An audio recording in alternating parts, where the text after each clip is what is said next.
Chapter 685. The Garden of the 100 Flowers was completely destroyed.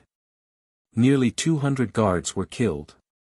Dozens of alchemists were killed. What kind of disastrous loss was this? 20% of the Duanmu clan's businesses would be affected.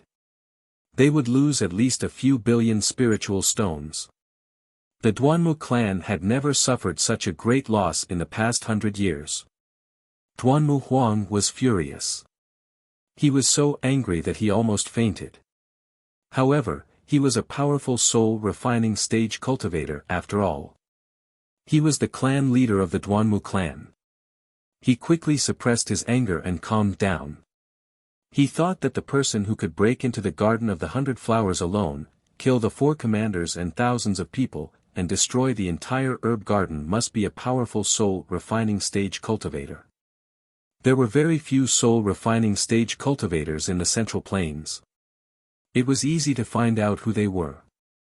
He couldn't figure out who could be so bold as to destroy the Garden of the 100 Flowers in broad daylight. It was a declaration of war against the Duanmu clan. No matter who it was, they would have to suffer the Duanmu clan's anger and revenge. After a while, Duanmu Huang finally calmed down. He asked in a deep voice, "Did you see what the man in the white robe looked like? What was his cultivation level? What kind of magical weapon did he use?" The 2 guards looked at each other and frowned. After a while, they answered carefully, "Clan leader, we were far away. We didn't see his face clearly." "Clan leader, the man in the white robe is at least Sky Origin Stage Level 7. He didn't use any magical weapon. He only used one palm strike to destroy the 4 palaces." Duanmu Huang was stunned. He asked in disbelief, "What? He isn't a soul refining stage cultivator. He is only at Sky Origin Stage. How could he break into the herb garden alone and kill the 4 commanders and thousands of people?" The 2 guard captains were at a loss for words. They didn't know how to respond. After all, it was too shocking. They had never heard of such a thing before. "Ha ha ha. You are just a nobody at the 7th level of Sky Origin Stage. How could you destroy our herbal garden and kill over 1,000 of our people? What kind of joke was this? If this news were to spread, I'm afraid everyone in the world would laugh their heads off." Duanmu Huang was so angry that he actually laughed. However, even though the expression on his face was smiling, his tone was as cold as ice and contained a murderous intent that soared into the sky. The entire study room was shrouded in an invisible murderous aura and chilliness. The temperature dropped to freezing point, causing the guard commander and the 2 guard captains to shiver. Duanmu Huang frowned and pondered for a moment before he ordered the 2 guard captains to leave for the time being. He quickly came up with a countermeasure. He asked the commander of the guards to find 2 elders and bring a few experts and a large number of guards to the 100 Flower Garden to check on the situation. Baihua Garden had been destroyed. With such a big thing happening, it was only right for him to personally check on the situation. However, the situation within Duanmu Manor was even worse. He couldn't leave for the time being and had to hold down the fort within the manor. Otherwise, if he wasn't in the Duanmu estate, there would definitely be even greater chaos in the estate. An hour passed quickly, and dawn finally arrived. When the sky was slightly bright, the 2 elders of the Duanmu family brought 8 Sky Prime experts and over 100 guards to the 100 Flower Garden at lightning speed. Duanmu Huang sat in the study room and ordered the guard commander with a gloomy face, "Pass down my orders." An hour later, all the elders, registrars and deacons are to gather in the main hall for a meeting. Not long after the guard commander turned and left, he returned with a terrified expression and rushed into the study room. "Family head. Something bad has happened. Something has happened to the Longevity Garden." The guard commander was already trembling with fear. When he reported this news, he was extremely terrified and his voice trembled. Duanmu Huang's expression instantly changed. He stood up with a swoosh and asked furiously, "What happened? What happened to the Longevity Garden?" The guard commander was so frightened that his face turned pale. He immediately knelt on the ground and said with a trembling voice, "Family head." The guard captains and alchemists of the Longevity Garden rushed back to report that the Longevity Garden has also been destroyed. What? Duanmu Huang's eyes widened and his eyeballs almost popped out. His pupils instantly turned blood red. The Longevity Garden. It's also been destroyed. He shouted angrily, emphasizing each word.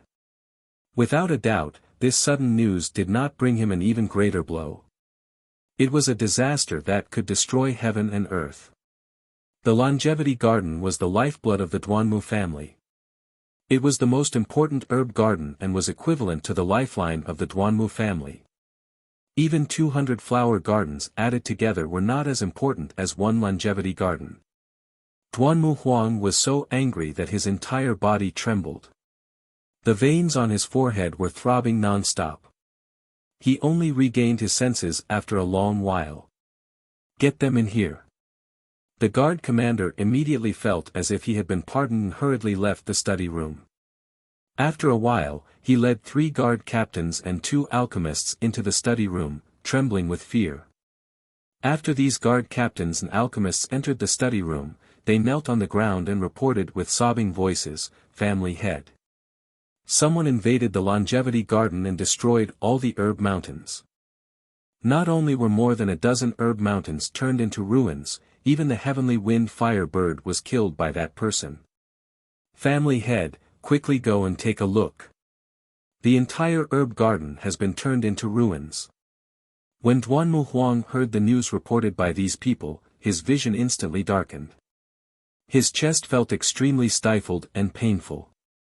Pfft! The incomparable anger and heavy blow caused him to spit out a mouthful of blood. His body trembled a few times and he could not stand steadily. His footsteps staggered and he was about to fall. Fortunately, the guard commander reacted quickly and hurriedly reached out to support Duanmu Huang, preventing him from falling. "Family head. Family head, what happened to you? Quickly wake up." The guard commander shouted anxiously and hurriedly helped Duanmu Huang sit down on a large chair. Duanmu Huang was so angry that he almost fainted. It took him a while to regain his senses.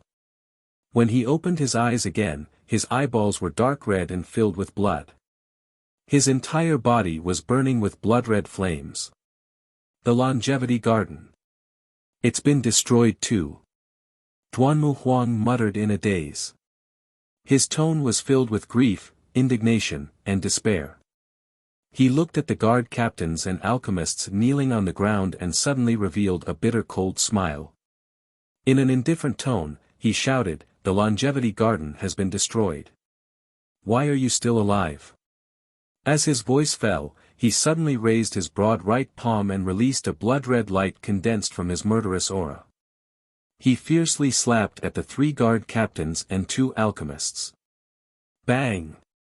In a deafening muffled sound, the 3 guard captains and 2 alchemists were smashed into pieces on the spot by the blood-red light and turned into a pile of flesh and blood on the ground. Even so, Duanmu Huang still could not vent his anger. The murderous aura around his body had not dissipated. He stood up with a cold expression and walked out of the study with a monstrous murderous aura. He hurried to the Duanmu family's main hall. "Immediately gather everyone.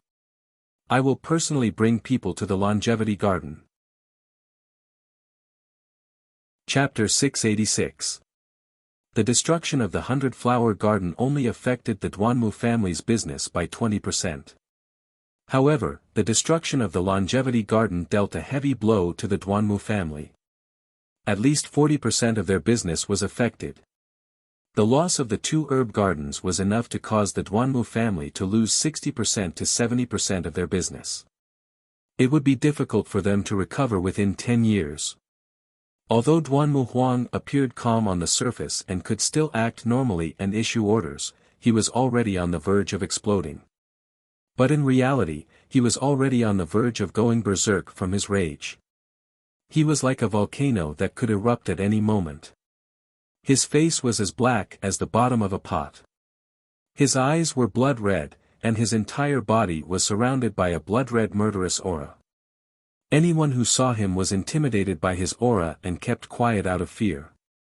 Even the few elders and managers who had been fighting openly and covertly during this short period of time tactfully chose to remain silent and quiet. After Duanmu Huang entered the main hall, he announced the news and gave a few orders to the elders, managers, and deacons.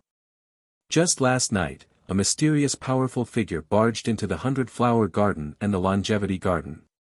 He destroyed the 2 herb gardens and killed thousands of people, including the heavenly wind fire bird.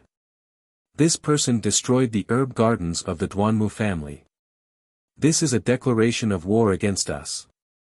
No matter who he is or what kind of background he has, the Duanmu family will be irreconcilable with him. Elder Yang, each of you will lead 10 powerful figures and 100 guards to the spiritual herb garden and the greenwood garden to prevent that mysterious powerful figure from invading. Second elder, third elder, fourth elder, and sixth elder, follow me to the longevity garden to investigate the situation. First elder and fifth elder, stay in the residence and don't allow anyone to cause trouble. Otherwise, you will be killed on the spot. Duanmu Huang announced the order with a murderous aura. Then, he personally led 4 elders, more than 10 deacons, and more than 100 guards to the longevity garden. When everyone heard that the longevity garden and the 100-flower garden had been destroyed, they were shocked and furious. They finally understood why Duanmu Huang was so angry. After the news spread out, the entire Duanmu estate was in an uproar, and everyone fell into panic and terror. Everyone understood what the destruction of the 2 herb gardens meant. The Duanmu family's disaster had arrived. About 4 hours later, the sun was high up in the sky. Duanmu Huang brought many elders, deacons, and guards with him. Riding on spirit birds, they arrived at the longevity garden in a grandiose manner. When they arrived at the longevity garden, they could see the garden from a distance. The longevity garden, which was originally lush and verdant, was now in ruins. The 1,000-zhang-tall herb mountains had all collapsed, and the mountain ranges had also shattered and collapsed. Within a radius of 200 miles, the left half of the area was filled with scorched earth and ruins, while the right half was filled with white glaciers and frozen earth. In the entire medicinal garden, not a trace of green could actually be seen. Upon seeing this, Duanmu Huang, the elders, and the deacons were infuriated, and their hearts were bleeding. Duanmu Huang led the crowd to the palace at the entrance of the herb garden. When the thousands of guards, alchemists, and servants saw the arrival of Duanmu Huang and the rest, they immediately regained their confidence. Everyone immediately stopped talking and making noise, and bowed to pay their respects. After Duanmu Huang landed, his face darkened. He shouted in a hoarse voice, "Gather everyone in the herb garden and interrogate them carefully about what happened. Kill anyone who dares to hide the truth or refuse to cooperate with the investigation." Following his order, the hundreds of guards immediately started to move. They gathered the thousands of people and guarded them strictly. More than 10 deacons began to interrogate these people. Duanmu Huang personally led 4 elders to the sky above the longevity garden to carefully observe the ruins of the battlefield. They were all martial arts powerhouses with extensive knowledge. After observing the herb garden for a while, they were able to find many clues. An hour later, the 4 elders flew back to Duanmu Huang and reported the clues they had found. According to the situation on the battlefield, there was only one intruder. The intruder's strength should only be at the divine origin stage, but he used a magic weapon. According to the aura left on the battlefield, the magic weapon should be an ice magic weapon. There is still a lot of hot magma left on the scorched earth ruins on the left. It should be caused by the earth fire. The firebird of heavenly wind has been killed. With its strength, only a soul-refining stage expert or a soul-level magic weapon can kill it. Duanmu Huang also said expressionlessly in a deep voice, "The array guarding the longevity garden is a soul-level array. The intruder found the weak point hidden deep in the ground. He probably used a magic weapon to break the array's weak point and tear a hole. Although the crowd had found many useful clues, they still could not find out who the intruder was. They only knew that the intruder was a man in a white robe. They did not know the intruder's age, appearance, body characteristics, and so on. Duanmu Huang led the four elders back to the palace at the entrance of the herb garden and asked the deacons about the results of their questioning. The various deacons interrogated many guards, odd-job workers, and pharmacists, and had a clearer understanding of the battle situation at that time. However, they still did not know the identity of the white-robed expert and did not find any useful clues.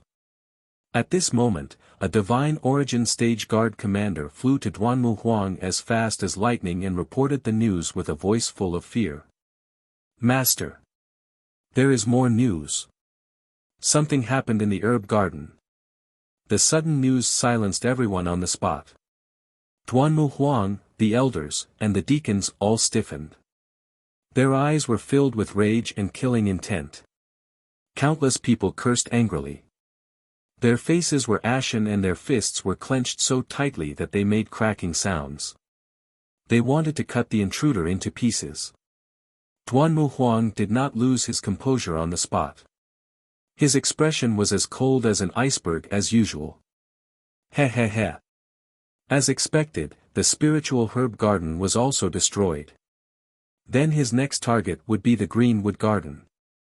What a vicious bastard. He actually destroyed 3 of our herb gardens in one night. Does he want to completely destroy our Duanmu clan?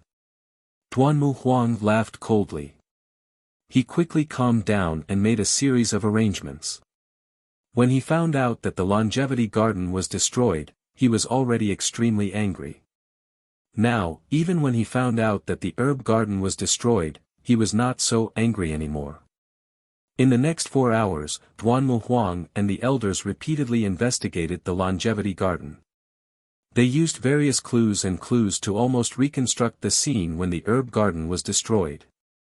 However, they still could not identify the identity of the mysterious expert.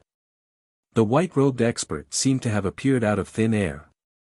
Duanmu Huang and the 4 elders were extremely angry and anxious. However, they had no clue. Helpless, Duanmu Huang ordered the soul-hurting hall to go out in full force and do their best to investigate the clues. Just as Duanmu Huang and the rest were at their wits' end, a guard commander suddenly rushed over to report the news. Reporting to the patriarch. There is a middle-aged expert outside the herb garden who calls himself Lu Yunjinren. He says that he has an important matter to discuss with you. Lu Yunjinren. Duanmu Huang frowned and thought for a while. His tone was cold as he shouted angrily, "I have never heard of this person. What kind of Tom, Dick, and Harry wants to see me? Ask him to scram. If he dares to pester me, kill him." Duanmu Huang was so angry that he wanted to vomit blood. However, someone came to see him. How could he be happy? However, the guard commander added another sentence. Chapter 687. The entrance to the Garden of Longevity was a 100-meter-high stone gate. There were 18 guards guarding the gate, and outside the gate was a flat grassland. 2 middle-aged men, one tall and one short, were standing on the grassland, waiting quietly. The tall and thin middle-aged man was wearing a robe embroidered with cloud patterns. He wore a feathered crown and held a silver horsetail whisk in his hand. He looked like a hermit. The middle-aged man next to him was short and fat. He wore a black robe and was dressed as a guard. Although they seemed to be waiting quietly for their summons. But in fact, the 2 of them were secretly communicating with each other through spiritual sense. The black-robed guard asked calmly, "Demon King, are you really going to talk to the Duanmu Huang face to face?" The middle-aged man frowned and scolded him sternly, "Shueli, remember to call me." "Oh, no, call me Lu Yunjinren. Don't let the cat out of the bag." The black-robed guard quickly said, "Demon. Sir, although we have taken over the bodies of 2 humans and used a secret technique to disguise ourselves as humans, the Duanmu Huang is a powerhouse in the soul refining stage. If he sees through your disguise, your life will be in danger. Lu Yunjinren said confidently, "Don't worry, my secret technique has been perfected. There will be no flaws." Besides, the Duanmu Huang must be furious with the upheaval of the Duanmu family and only care about finding clues to the murderer. He must be overjoyed to suddenly know about the murderer.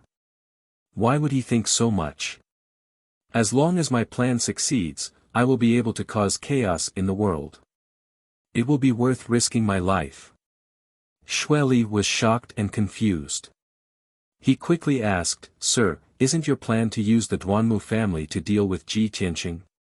How can you cause chaos in the world?" Lu Yunjinren said impatiently, "Humph. I have great foresight. How can you understand the situation that I see and think about? I don't have time to explain it to you now. If the plan succeeds, I will tell you the reason." Xueli was still worried and asked again, "Sir, how can you be so sure that the Duanmu Huang hasn't found out that the murderer is Ji Tianqing?"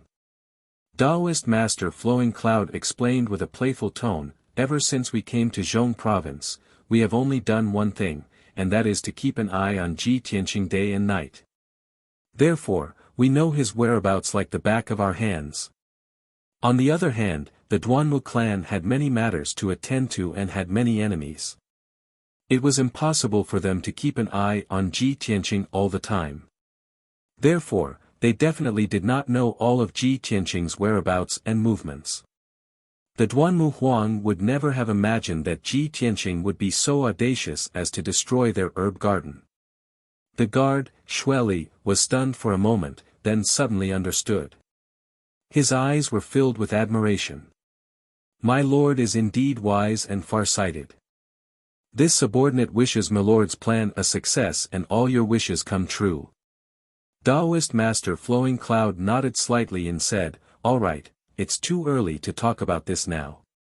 Wait until I meet the Duanmu Huang face to face. In order to avoid being exposed, you don't have to follow me in later. Stay here and wait." Xueli quickly nodded and said through telepathy, "This subordinate obeys. I await your good news." Not long after, a guard commander walked out of the gate of the Longevity Garden. He came in front of Daoist Master Flowing Cloud and Xueli and said calmly, "Daoist Master Flowing Cloud, my master invites you in. Please follow me." After that, the guard commander led Daoist Master Flowing Cloud through the gate and into the Longevity Garden. About 15 minutes later, the guard commander led Daoist Master Flowing Cloud into the main hall of a palace. In the spacious and bright main hall, there stood 4 Duanmu clan elders in purple robes. The Duanmu Huang had already retracted his murderous aura and his pupils had returned to normal. He was sitting on the throne at the head of the hall. When Daoist Master Flowing Cloud stepped into the main hall, the gazes of the Duanmu Huang and the 4 elders all landed on him, carefully sizing him up. Daoist Master Flowing Cloud felt everyone's gaze and his heart tightened slightly. He was a little nervous, worried that he would be exposed. Fortunately, he had perfectly concealed his aura and did not reveal any abnormalities or flaws. He walked to the middle of the main hall with a calm expression and stood still. He bowed respectfully to the Duanmu Huang. "I am Mu Flowing Cloud. Greetings to clan leader Duanmu." The Duanmu Huang retracted his scrutinizing gaze and nodded slightly. "You may rise, Daoist Master Flowing Cloud." Only then did Daoist Master Flowing Cloud raise his head and look calmly at the Duanmu Huang. Although the Duanmu Huang's expression was calm and composed, he could see that the Duanmu Huang's heart was burning with anger and anxiety. This gave him more confidence and made him look forward to his plan. The Duanmu Huang did not beat around the bush and ask straightforwardly, "Daoist Master Flowing Cloud, do you know who the culprit who destroyed the herb garden is?" "That's right." Daoist Master Flowing Cloud nodded without hesitation. The Duanmu Huang frowned and looked at him with a sharp gaze. He said in a dignified tone, I have yet to find the culprit. How would you know? Don't tell me that you happened to pass by the longevity garden and saw the culprit destroying the herb garden. Clearly, the Duanmu Huang did not trust Taoist Master Flowing Cloud. Even if he had a glimmer of hope and allowed Taoist Master Flowing Cloud to meet him, he still kept his guard up. Taoist Master Flowing Cloud revealed a playful smile and explained without hesitation. Clan leader Duanmu, you must be joking. I did not pass by this place by chance. I have been following the culprit and saw him destroy the longevity garden with my own eyes. Hearing this, the Duanmu Huang raised his eyebrows and asked doubtfully, You have been following the culprit? Why? Taoist Master Flowing Cloud cupped his hands and said with a serious expression, To tell you the truth, clan leader Duanmu, I am from the Myriad Spirit Tower. I have recently received a bounty mission, so I have been following that white-robed youth. I did not expect that white-robed youth to be so daring and scheming to destroy the Duanmu family's herb garden. I guessed that clan leader Duanmu would be furious, so I wanted to do you a favor and form a good relationship with the Duanmu family. That is why I have come to tell you the identity of that white-robed youth. Hearing the 3 words Myriad Spirit Tower, the Duanmu Huang nodded slightly and vaguely understood something. The 4 elders in the main hall also looked at each other. Taoist Master Flowing Cloud's vigilance dissipated. The Myriad Spirit Tower was one of the top powerhouses in the Middle State. It was an assassin organization that struck fear in people. Across the entire Tianxian continent, the Myriad Spirit Tower was the undisputed leader among the countless assassin organizations. Anyone below the spirit refinement stage could not escape the assassination of the Myriad Spirit Tower. Even elite warriors at the spirit refinement stage had been successfully assassinated by the Myriad Spirit Tower. Of course, the Duanmu Huang knew that the strength of the Myriad Spirit Tower could not be underestimated.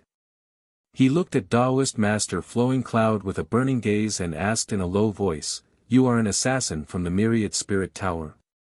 Who is the white-robed youth that you want to assassinate? Taoist Master Flowing Cloud nodded with a smile and said with a playful tone, That white-robed youth is not only my assassination target, he is also someone that clan leader Duanmu hates to the bone. Chapter 688. Ji Qianqing. How could it be him? Duanmu Huang was stunned on the spot. He let out a cry of disbelief. The 4 patriarchs in the hall all changed their expressions. They were shocked and couldn't believe it. They started to whisper to each other. Duanmu Huang frowned and stared at Venerable Lu Yun. He said in a deep voice, Ji Qianqing is just an ant in Sky Origin Stage 3. How could he break into the longevity garden and destroy our herb garden? Venerable Lu Yun, you should know the consequences of lying to me. The 4 patriarchs quieted down and stared at Venerable Lu Yun. They wanted to see how he would explain. Venerable Lu Yun was still calm and composed. He smiled playfully. Heh, I knew you would react like this. It is just as unbelievable as when I saw Ji Qianqing break into the longevity garden, kill the ancient demonic beast and destroy the herb garden.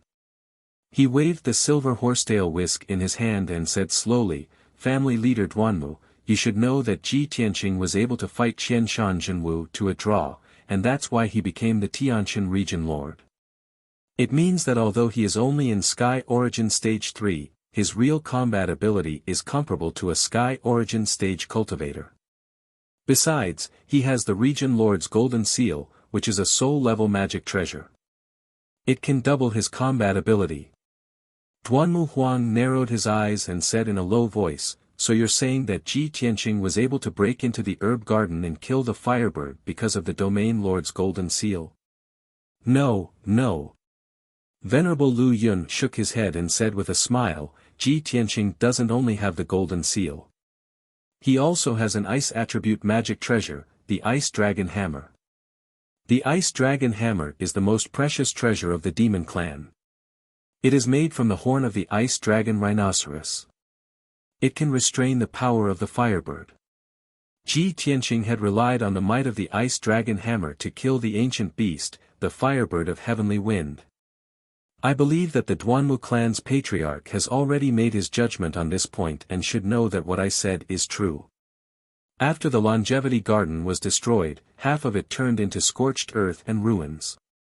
There were still remnants of magma, which was caused by the heavenly wind fire bird's heaven and earth spirit fire.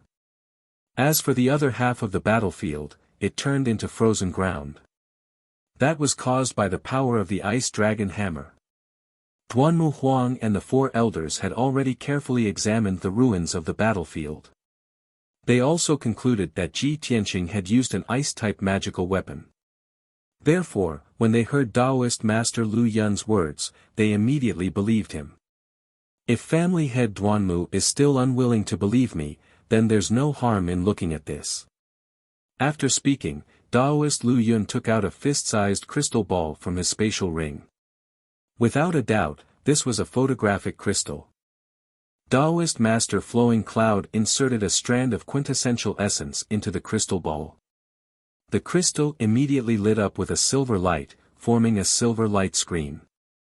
A scene appeared on the light screen. In the scene, there was a dusky sky. There was a fire bird that was as large as a mountain. It was currently fighting with a white-robed youth in the night sky. The fire bird continuously released flames that covered the sky and earth. The white-robed youth held a jade-white bone hammer in his hand, releasing an endless amount of icy white light. A man and a bird fought fiercely in the night sky. The aftermath of the battle poured down onto the ground, instantly collapsing the herb mountain and turning the entire mountain range into a vast expanse of white glaciers. Seeing this scene, Duanmu Huang and the four elders no longer had any doubts. They all revealed incomparably furious expressions. After a moment, the scene disappeared. Taoist Master Lu Yun then kept the photographic crystal with a smile. Duanmu Huang frowned and thought for a moment. He opened his mouth and asked him, Taoist Master Lu Yun, since the ice dragon hammer is the demon clan's treasure, how did it end up in Ji Tianqing's hands? The smile on Taoist Master Lu Yun's face became even more playful. Could it be that clan leader Duanmu has never thought that Ji Tianqing was originally a lowly commoner? What right did he have to enter the monarch mansion, become the Tianqian region lord, and even become a peerless genius whose name shook the world? If he didn't have a powerful backer and background, how would he dare to kill the Duanmu clan's eldest son, Duanmu Yulong, in front of everyone? Hearing his words, Duanmu Huang's expression instantly changed. His eyes surged with an eerie cold light. You mean Ji Tianqing colluded with the demon clan and has the demon clan as his backer?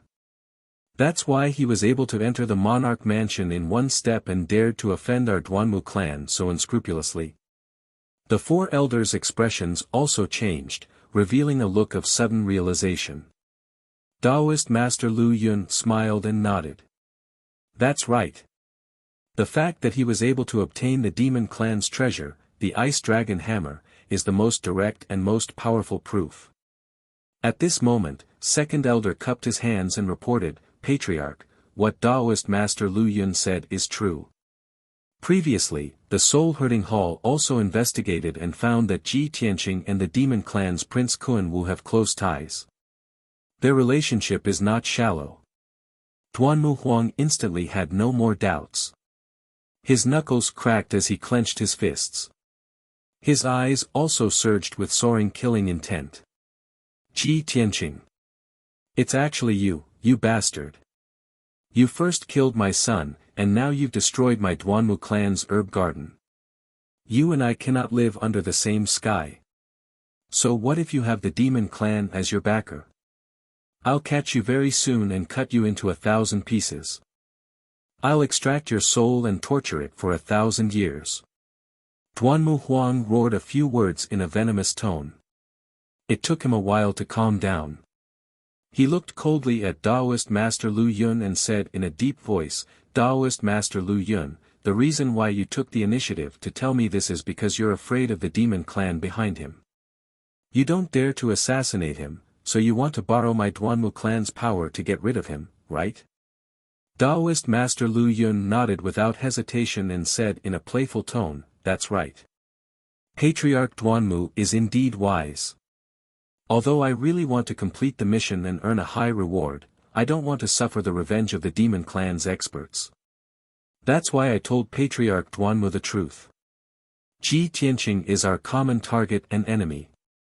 As the saying goes, the enemy of my enemy is my friend. I believe that Patriarch Duanmu will definitely tear him into pieces, right?" Duanmu Huang stared at Daoist Master Lu Yun and nodded with a cold smile.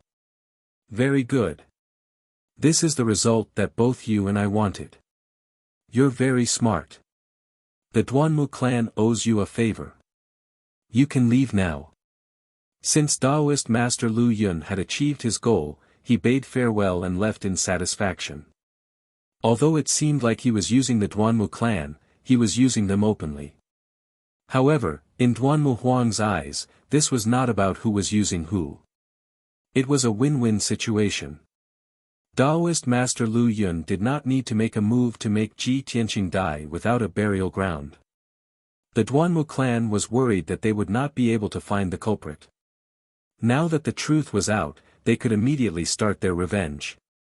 After Daoist Lu Yun left, Duanmu Huang didn't hesitate any longer and immediately ordered in a low voice. "Second elder, third elder, both of you make a move yourselves and immediately capture Ji Tianqing for me. Unless he's hiding in the imperial court or the monarch residence, as long as he shows his face in Zhongzhou, you don't have to worry about anyone and just take action. Whoever dares to stop my Duanmu clan from taking revenge will be my Duanmu clan's mortal enemy." Obviously, Duanmu Huang was completely enraged. He did not care about anything else for revenge. Chapter 689. Lu Yunjinren smiled as he left the longevity garden. Everything was going according to his plan, which was why he was in a good mood. When he walked out of the longevity garden, Xueli, the guard at the gate, immediately came up to him. Seeing his smiling face, Xueli hurriedly asked, "My lord, is it done?" "Humph. With this king personally taking action, of course everything will go smoothly." Daoist Master Lu Yun revealed a complacent sneer. Seeing that Xueli was about to ask again, he quickly said, "This is not the place to talk, let's leave first." With that, Reverend Lu Yun left the longevity garden with his guard, Xueli, and flew away as fast as lightning. 12 hours later, the two left the Mangu forest and landed on a towering mountain. The two stood in the forest at the top of the mountain. Seeing that no one was following them, they used their power to remove their disguises and showed their true faces. Swoosh! Xueli's body flashed with a black fog, and he immediately turned into a 3-meter-tall, burly demon clan man. Lu Yunjinren's body flashed with the demon fog and changed back to his original appearance. He was a middle-aged man with a thin body like a bamboo pole, wearing a blood-red robe. He had waist-long blood-red hair tied into 3 braids. His skin was pale and bloodless. His flat mouth revealed a few fangs, which were still dripping with blood. At first glance, he looked like a corpse that had just crawled out of a grave. If Ji Tianqing was here, he would be able to recognize that this demon clan man was the blood-winged demon king, Xue Qianjiang. Xue Qianjiang twisted his neck and stretched his limbs. He cursed angrily, "Living in the corpse of that human reptile really made me feel uncomfortable and disgusted." Fortunately, this king's plan succeeded. Everything was worth it. Xueli stood respectfully to the side and asked doubtfully, "Your Majesty, please tell me. What is your plan to create chaos in the world?" Xue Qianjiang smiled coldly and said slowly, "I lied and said that I was an assassin from the 10,000 Spirits Tower and showed the image recording crystal to Duanmu Huang so that he would know that the culprit was Ji Tianqing. Furthermore, this king will let them know that Ji Tianqing is using the most precious treasure of the demon clan, the Ice Dragon Hammer. Duanmu Huang is certain that Ji Tianqing's backer is the Yao clan. That's why he dared to kill his son and destroy his herb garden." Xueli frowned and asked doubtfully, "Demon King, even if the Duanmu Huang believes that the demon tribe is Ji Tianqing's backer, everything Ji Tianqing did was ordered by the demon tribe. But no matter how much the Duanmu Huang hated the demon clan, they couldn't possibly start a war with the demon clan. At most, he can only kill Ji Tianqing to vent his anger, right? Xue Qianjiang glanced at Xue Li and sneered, "What do you know?" That's right, no matter how strong the Duanmu clan is, they wouldn't dare to fall out with the demon clan, let alone cause chaos in the world. But what you don't know is that the Duanmu clan has a backer, someone from the human imperial court. If I'm not wrong, the Duanmu Huang can't deal with the demon clan and will definitely report the news to the imperial court. Xue Li was suddenly enlightened. He nodded in admiration and said, "Your Majesty, you're really powerful. This move is really brilliant. By doing this, you can provoke the hatred between the human imperial court and the demon imperial court, causing the human clan and the demon clan to fight each other. If the human clan and the demon clan are not united, there will be conflicts and disputes, and the world will be in chaos. The demon clan will have a chance to take advantage of this and achieve great things." Xue Qianjiang nodded and sneered, "That's right, this is my plan.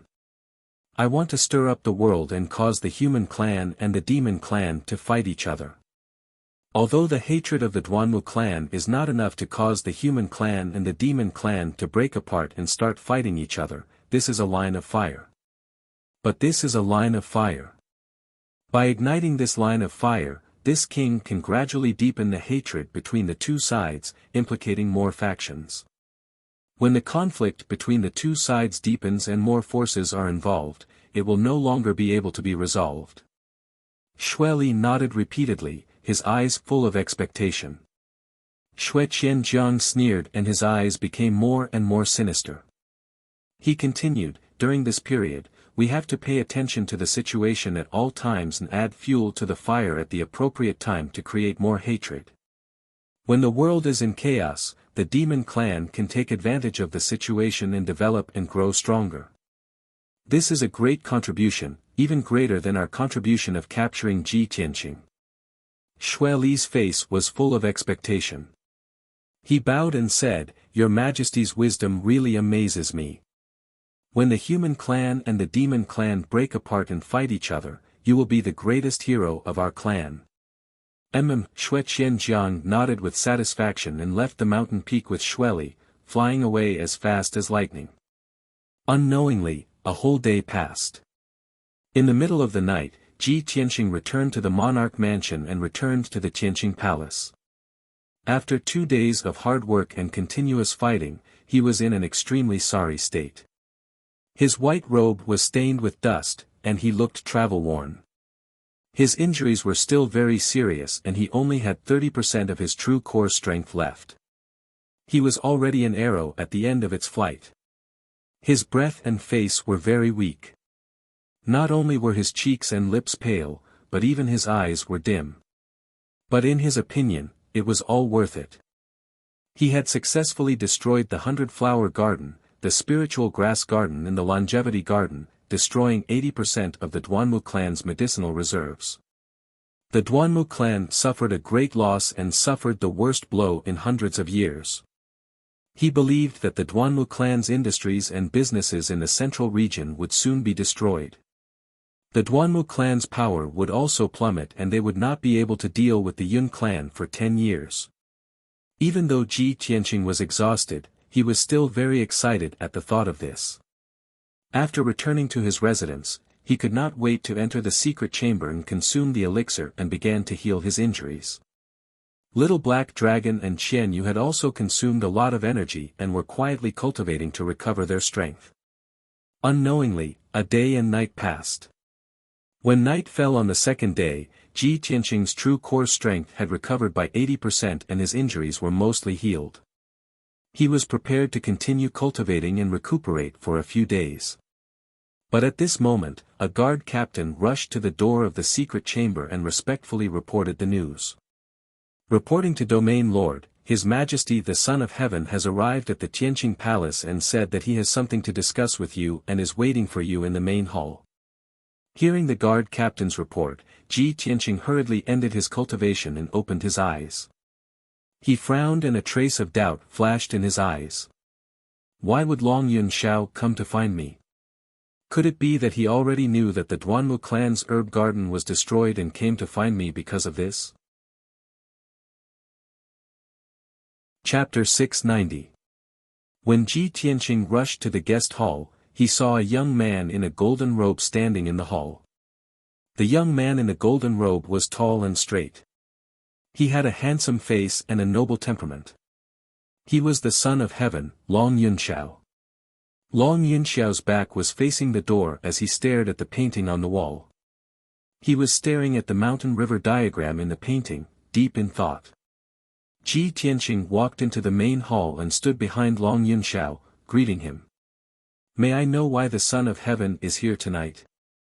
Long Yunxiao came back to his senses and turned to look at Ji Tianqing, sizing him up calmly.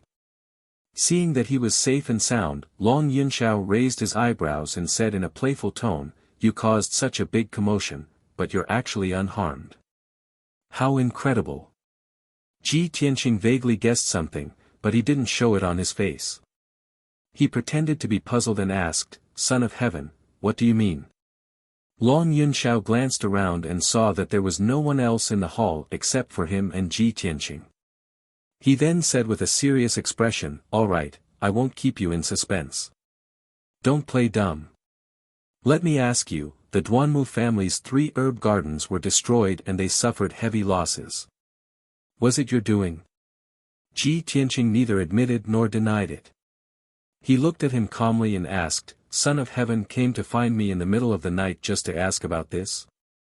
Long Yunxiao saw that his attitude was a little vigilant. He frowned and said in a deep voice, I'm not here to seek justice for the Duanmu family. In recent years, the Duanmu family has been acting arrogantly and wantonly dealing with the Yun family.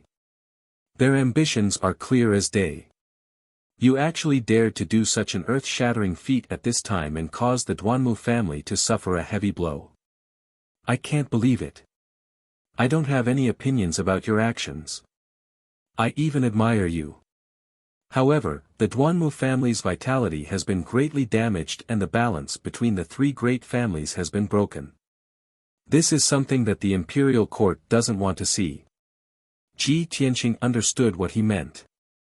He nodded and said calmly, I don't know what the imperial court thinks. I only do what I think is right. Only do what you think is right. Hearing this, Long Yunxiao raised his eyebrows, and a strange light flashed in his eyes. He took a deep look at Ji Tianqing and thought to himself, this guy's style of doing things is to do things his own way, without any taboos, completely ignoring the views and opinions of others. This point coincides with this monarch's thoughts. For some reason, the more Long Yunxiao understood Ji Tianqing, the more he liked him. Long Yunxiao knew that it was useless to say more, so he said to Ji Tianqing, now that such a big thing has happened, the Duanmu clan will definitely go crazy for revenge and kill you at all costs. In the following period of time, you have to be careful. If you have any trouble that you can't solve, don't hesitate to look for me. I will definitely lend you a helping hand. After saying that, Long Yunxiao cupped his hands and took his leave. Ji Tianqing nodded, cupped his hands and said, Many thanks. Then he sent Long Yunxiao out of the hall. After sending Long Yunxiao away, he returned to the secret room and continued to cultivate. No matter what happened, he always placed cultivation as his #1 priority. The Duanmu clan's herb garden was destroyed, and the situation in the central state would definitely change greatly. There would definitely be more grudges and vendettas in the future.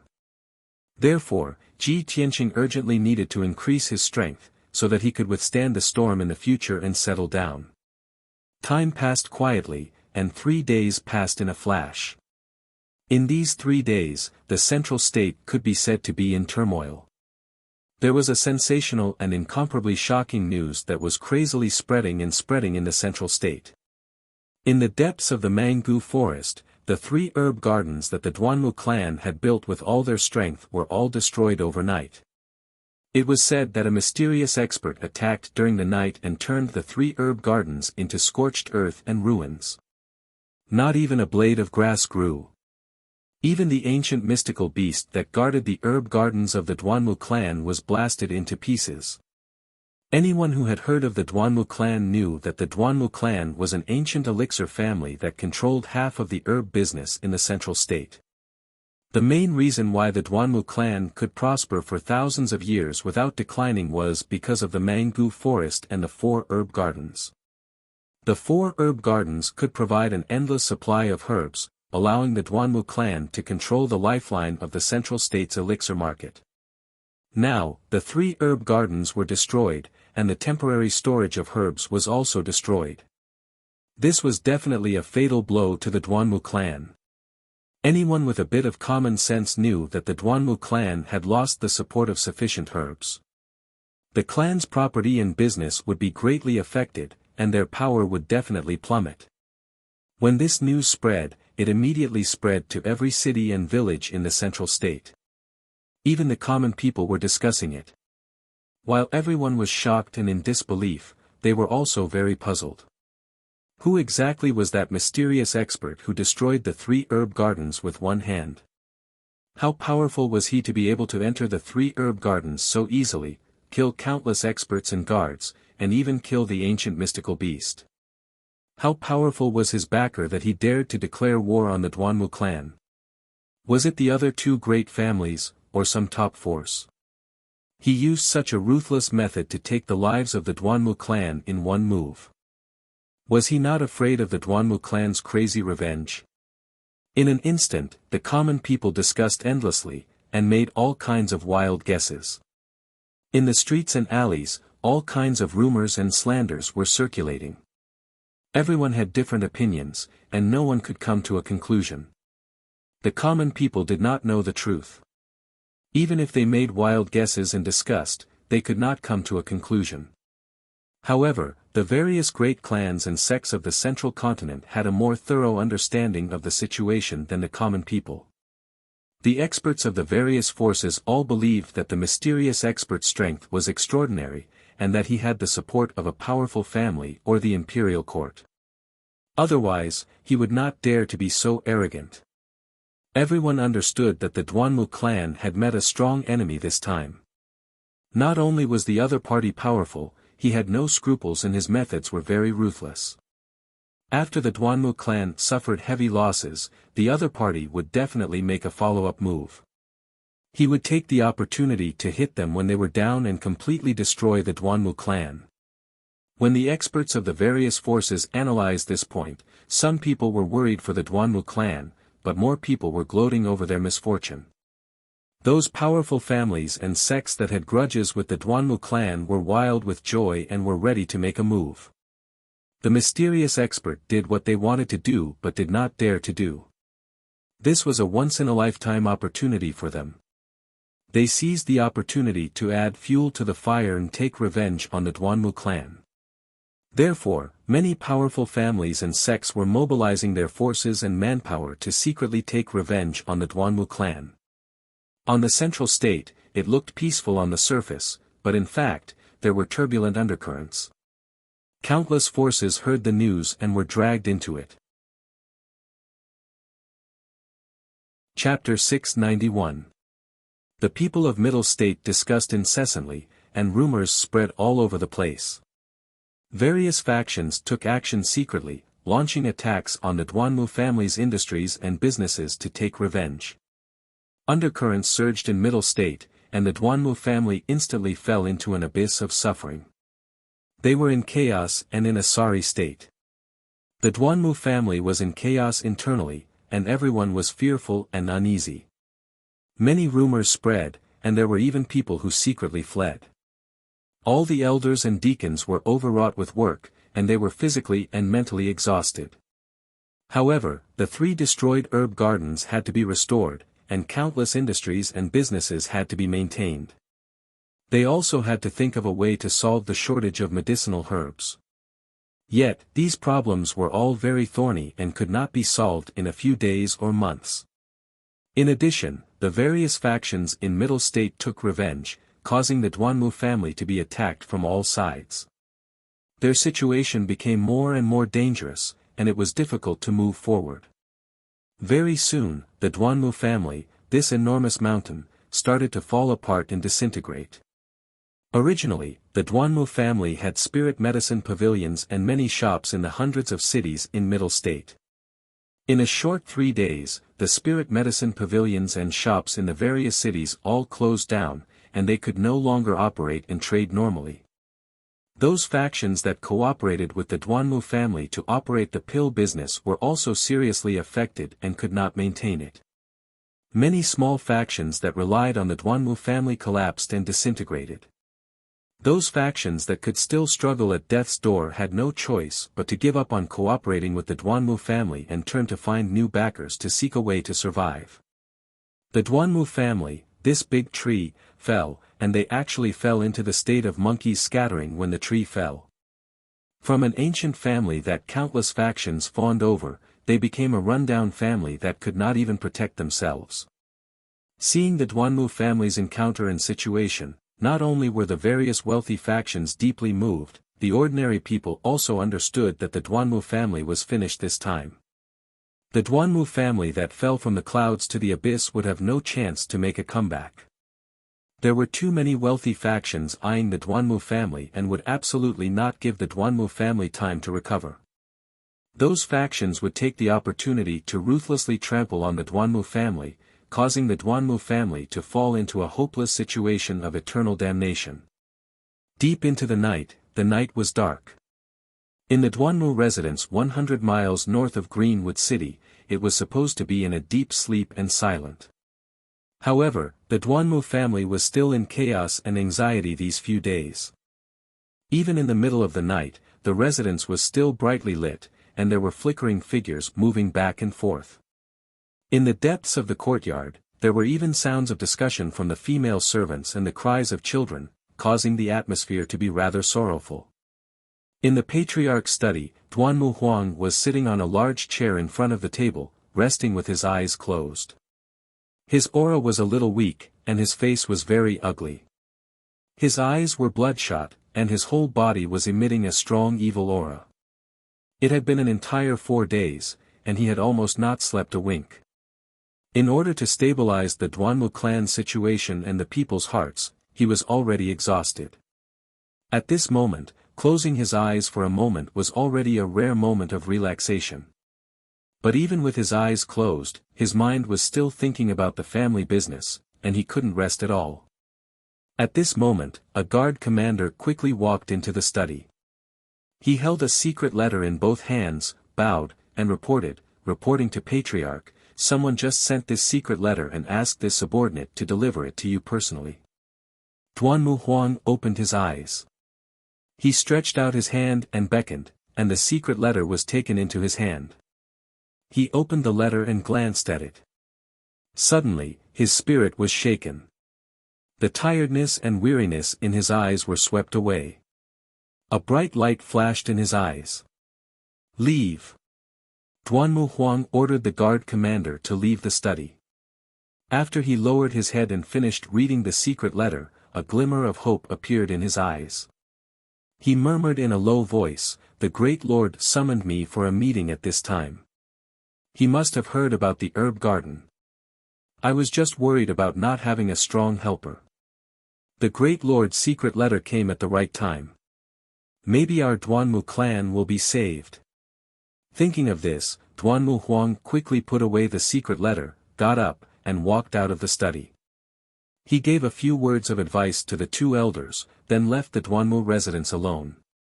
He turned into a stream of light and flew into the night sky, flying towards the north. After all, he was a powerful cultivator in the soul refining realm. His flying speed was unbelievably fast. It was not something an ordinary cultivator in the sky origin realm could compare to. A few hours later, the long night had passed, and dawn was about to arrive. At this time, Duanmu Huang had already left the mango forest. He stopped on top of a mountain 100 miles away from Zhongzhou City.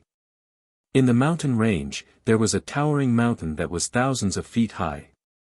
On top of the mountain, there was an exquisite and luxurious manor. There were several magnificent palaces and rows of houses and buildings. Swoosh! Duanmu Huang descended from the sky and landed outside the manor's gate. At the gate, in addition to a dozen ordinary guards, there was a middle-aged man dressed as a butler waiting quietly. Seeing Duanmu Huang coming, the middle-aged butler quickly cupped his hands and bowed, leading him into the manor's gate. The two of them passed through a spacious courtyard, crossed a few corridors, and entered a palace. The middle-aged butler led Duanmu Huang into the depths of the palace and stopped in front of a secret room. "Family head Duanmu, the great lord is waiting for you," the middle-aged butler said in a serious tone and extended his hand to make a "please" gesture. Duanmu Huang nodded. Without saying anything, he pushed open the stone door of the secret room and walked in. As soon as he entered the secret room, he saw two figures standing in the dark room. One of them was tall and wore a long golden robe, a purple cloak, and a crystal mask on his face. This person exuded a noble and confident aura. He stood with his back to the door of the secret room. He was staring at the array on the wall, thinking about something silently. Without a doubt, this person was the great lord. The second person in the secret room was a handsome man wearing a blue robe. He had a slim figure and looked more beautiful than a woman. This person held a string of prayer beads in his left hand and a green jade fan in his right. He was dressed like a gentleman. Duanmu Huang was not unfamiliar with him. He knew that he was the eldest son of the Murong family, Murong Lingfeng. When Murong Lingfeng saw that Duanmu Huang had arrived, he hurriedly bowed and said with a slight smile, "Lingfeng greets uncle." Duanmu Huang hurriedly collected his thoughts and nodded at him in greeting. Then, Duanmu Huang cupped his hands and bowed to the great lord. Duanmu Huang greets the great lord. With Duanmu Huang's strength and status, he only needed to be polite to the great lord. Of course, he would not be respectful to the great lord like his son, Duanmu Yulong. After all, he represented the Duanmu family and had a cooperative relationship with the great lord. The great lord nodded and said in an androgynous voice, "Family head Duanmu, thank you for coming here personally." Duanmu Huang cupped his hands and said in a deep voice, "Now is a critical time. Since the great lord has something important to discuss, this old man must come personally." The great lord only nodded slightly and did not say anything. Chapter 692. After the three of them exchanged pleasantries, the secret room quietened down. Duanmu Huang and Murong Lingfeng knew that the honorable lord had summoned them in the middle of the night because he had something important to discuss. The two of them stared at the honorable lord's back and waited silently. At this moment, the honorable lord spoke, "I have been cultivating in seclusion for several months and only came out a few days ago. I never thought that so many things would happen in these few months. Duanmu Yulong was killed, Ji Tianqing became the heavenly stellar region lord and destroyed 3 herb gardens, causing the Duanmu family to suffer a great loss. He, a lowly commoner kid from the mountains of the south, is actually able to stir up the winds and clouds of the central continent and create such a huge mess." The honorable lord's tone was low and stern. His cold laughter contained a monstrous killing intent. Hearing him mention what had happened in these few months, Duanmu Huang secretly gritted his teeth. His eyes were filled with hatred and killing intent. "Honorable Lord, we have underestimated that little bastard Ji Tianqing too much. If we had used all our strength to deal with him, he would have been crushed into pieces and turned into ashes. It's a pity that he hid too deeply and rose too quickly, catching everyone off guard. After these few months of fighting, I have finally figured out his background." Hearing this, the honorable lord furrowed his brows and said in a low voice, "Ji Tianqing's background? Could it be that he has another identity? Let's hear it." Duanmu Huang's face was solemn as he said, "Ji Tianqing rose so quickly. He first entered the monarch manor and then became the heavenly stellar region lord. He even dared to start a war with my Duanmu family because he has a powerful backer. He hid it very well in the past, but this time when he destroyed the longevity garden, he exposed his background. His backer is the demon imperial court. Hearing this, the Honorable Lord and Murong Lingfeng were stunned and revealed a look of disbelief. Before the Honorable Lord spoke, Murong Lingfeng asked doubtfully, "Uncle Duanmu, how could Ji Tianqing have the demon imperial court as his backer?" Duanmu Huang narrowed his eyes and said in a deep voice, "He used the ice dragon hammer when he destroyed the longevity garden and killed the firebird. The ice dragon hammer was the most precious treasure of the demon clan, and it just so happened to be able to restrain the firebird of heavenly wind. Furthermore, Ji Tianqing has a close relationship with the demon prince Kunwu." There was no need for him to say anything more. The High Lord and Murong Lingfeng understood the connection. The High Lord's eyes turned as cold as ice as he muttered, "So that's how it is. I didn't expect him to be related to the demon imperial court. I really underestimated him." Murong Lingfeng hesitated for a moment before saying with a frown, "Lord, I've been secretly observing Ji Tianqing for the past few months. I realized that he and the Son of Heaven, Long Yunxiao, didn't have a grudge against each other like the rumors said. Instead, they interacted frequently and seemed to have a close relationship. Not only that, Ji Tianqing and Yunyao also had a close relationship. The two of them were originally martial sister and brother. I'm afraid that Ji Tianqing also has some connections with the Yun family." Hearing this, the High Lord and Duanmu Huang both frowned with a complicated look in their eyes. The High Lord sneered and said in a deep voice, Ji Tianqing, this brat, is really inconceivable. On one hand, he's on good terms with the demon prince, on the other hand, he's on good terms with Long Yunxiao. He even has some connections with the Yun family. He's really benefiting from both sides. No wonder a lowly commoner like him could rise so quickly. It turns out that he has 3 big backers to help him. However, it's useless no matter how much he tries to rope in backers. Since I know his background, I won't underestimate him anymore. His death is coming soon." The High Lord continued with a disdainful tone, "Long Yunxiao is also a useless piece of trash. Everyone knows that he's infatuated with Yunyao, but he chose Suwen to be his heavenly consort and let Ji Tianqing snatch Yunyao away. As a man, he can't even conquer his own sweetheart and has close ties with his love rival. He's really shameless. He's a disgrace to the imperial court." Murong Lingfeng frowned and thought for a moment. Then, he said, "High Lord, I've observed for a few months and found that the relationship between Ji Tianqing, Yunyao, and Long Yunxiao seems to be a little complicated.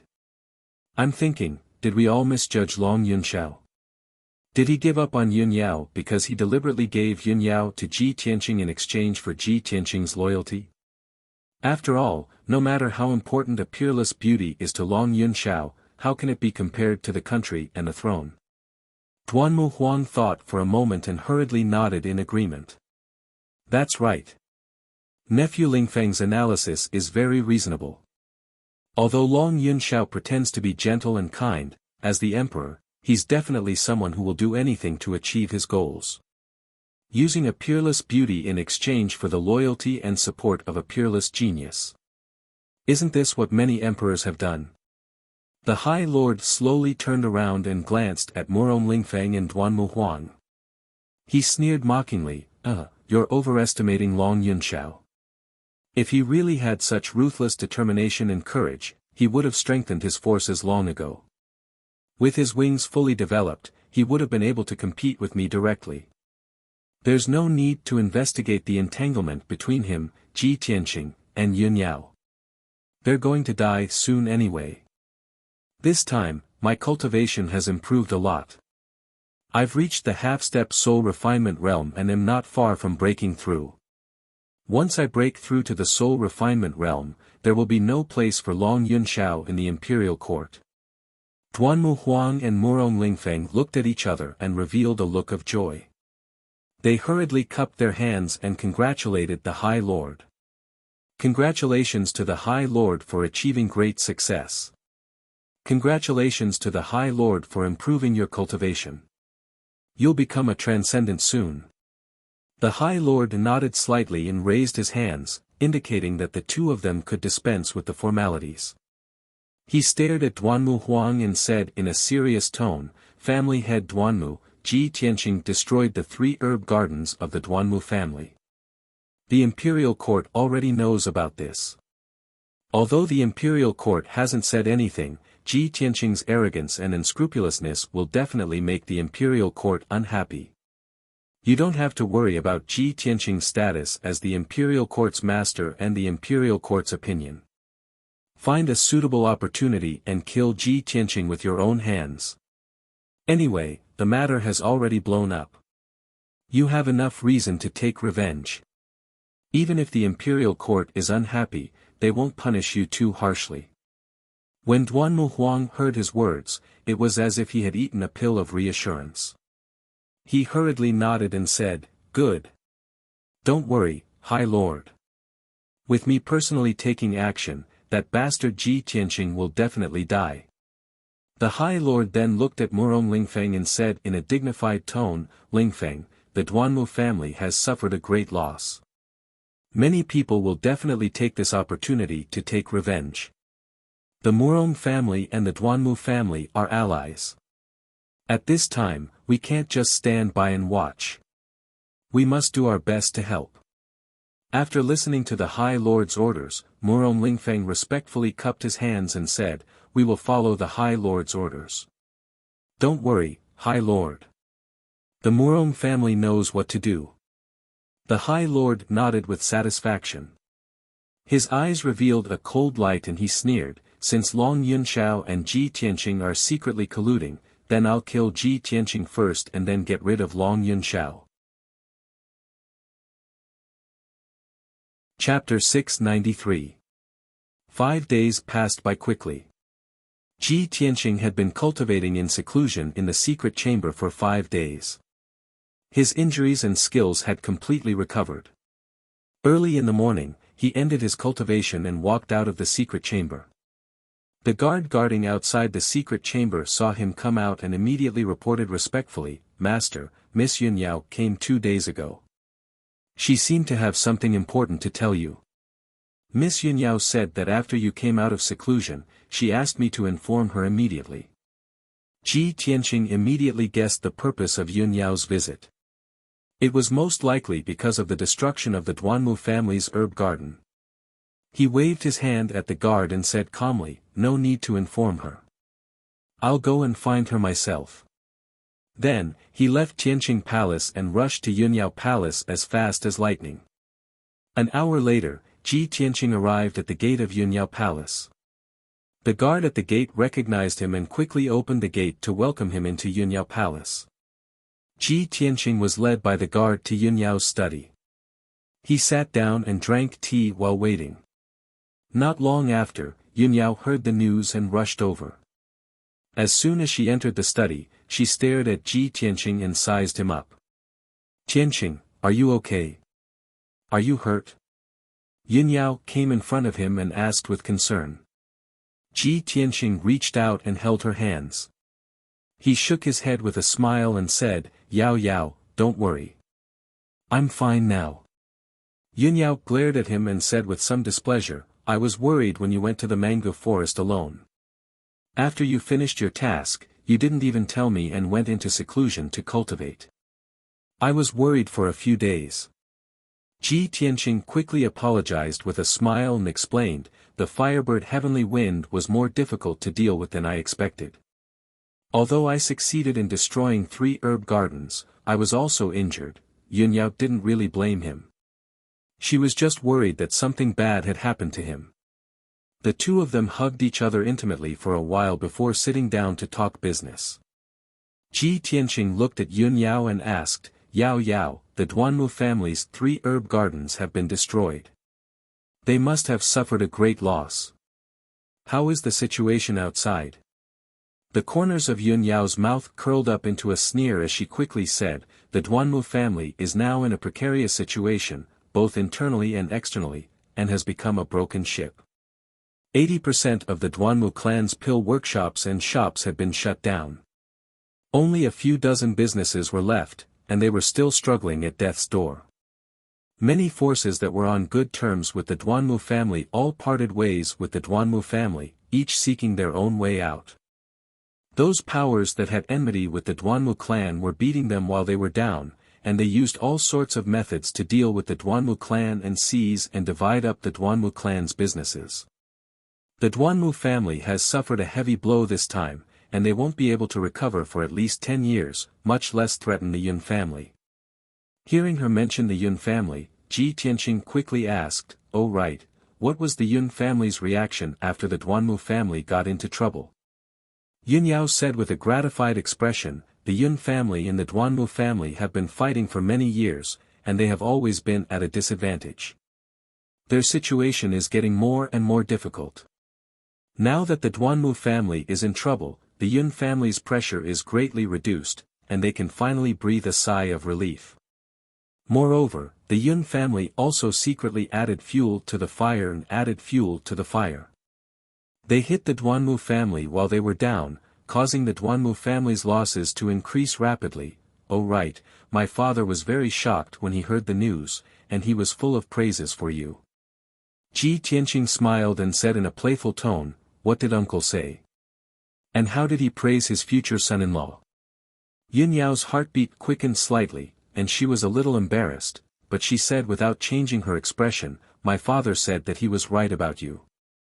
You are indeed the #1 prodigy of the human race. My father said that you are brave and resourceful, and that you can do what others can't. You did what he always wanted to do but couldn't, and you helped him vent his anger.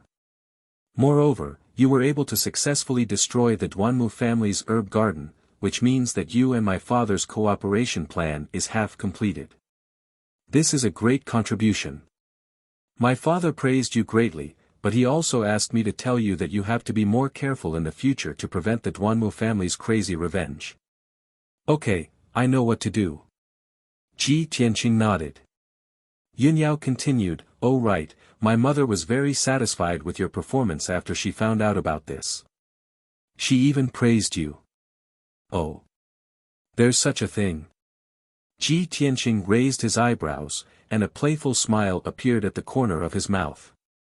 Mother-in-law is finally willing to take a proper look at this hairy son-in-law of mine. Yun Yao didn't say anything, and she looked at him from the corner of her eyes with a strange expression. Ji Tianqing didn't dare to look her in the eyes, and could only smile embarrassedly. Cough cough. "Yao Yao, let's talk about business." Yun Yao then retracted her sharp gaze, and said seriously, "Tianqing, my mother asked me to tell you something." "What is it?" Ji Tianqing looked at her in confusion. Yun Yao said calmly, "My mother said that if you are free next month, you can go to Cloud Soul Palace and stay for a few days." Ji Tianqing frowned slightly, and was even more confused. Why would she suddenly invite me to Cloud Soul Palace for no reason? Yun Yao explained, "I told you before that my grandfather is the famous miracle Dr. Bailey in the Central State. My mother's medical skills were passed down from my grandfather. Ever since my mother married into Cloud Soul Palace, my grandfather mysteriously disappeared, and there has been no trace of him for over 20 years, and there has been no news of him. 10 days ago, Cloud Soul Palace received news that my grandfather was about to return from the great swamp of the southern wilderness, and was about to return to the Central State. At the end of next month, it will be my grandfather's 300th birthday, and Cloud Soul Palace will be holding a birthday banquet for my grandfather, inviting all the famous forces in the Central State. My mother hopes that you can go and meet my grandfather when the time comes." Ji Tianqing finally understood Bailey Ningsu's meaning. He nodded and said seriously, Since it's your grandfather's 300th birthday, then I should go. However, all the famous forces in the Central State will be there. If I go, isn't the Yun family afraid of people suspecting that it was the Yun family that ordered me to destroy the Duanmu family's herb garden?" Yun Yao shook her head and said, "Don't worry about this. You are the heavenly stellar region lord, and one of the most respected people in the human race, so you should have received an invitation from Cloud Soul Palace. As long as the imperial court and the Duanmu family don't have evidence that the Yun family is involved, they can't do anything to the Yun family. After pausing, she added, also, the Duanmu family's herb business has collapsed, and a large portion of the market will be empty. My father wants to use this birthday banquet as an opportunity to pull in all the famous forces, and steal the herb business in the central state continent, and suppress the Duanmu family's power. When Ji Tianqing heard this, he smiled and nodded, that's right. Uncle's move can be said to be taking drastic measures, it's both ruthless and accurate. Your grandfather is the world-famous miracle Dr. Bailey, and with his name and the Yun family's power, he will definitely be able to rally everyone. Chapter 694. Ji Tianqing and Yunyao chatted for a long time before leaving. He didn't return to Tianqing Palace. He remembered the ice dragon hammer and rushed to Kuan-Wu Palace. An hour later, he landed outside the gate of Kuan-Wu Palace. The gatekeeper stopped him and asked about his identity and purpose. Then, he turned and entered Kuan-Wu Palace to report the news. After a while, the gatekeeper returned and led Ji Tianqing into Kuan-Wu Palace. He entered the guest hall and sat down to drink half a cup of tea before Kuan-Wu heard the news and rushed over. As soon as Kuan-Wu stepped into the hall, he looked at him with a complicated expression and said with a bitter smile, Ji Tianqing, you are really AI. Halfway through his words, Kuan-Wu stopped and could only sigh helplessly. When Ji Tianqing saw his reaction, he naturally understood why he sighed.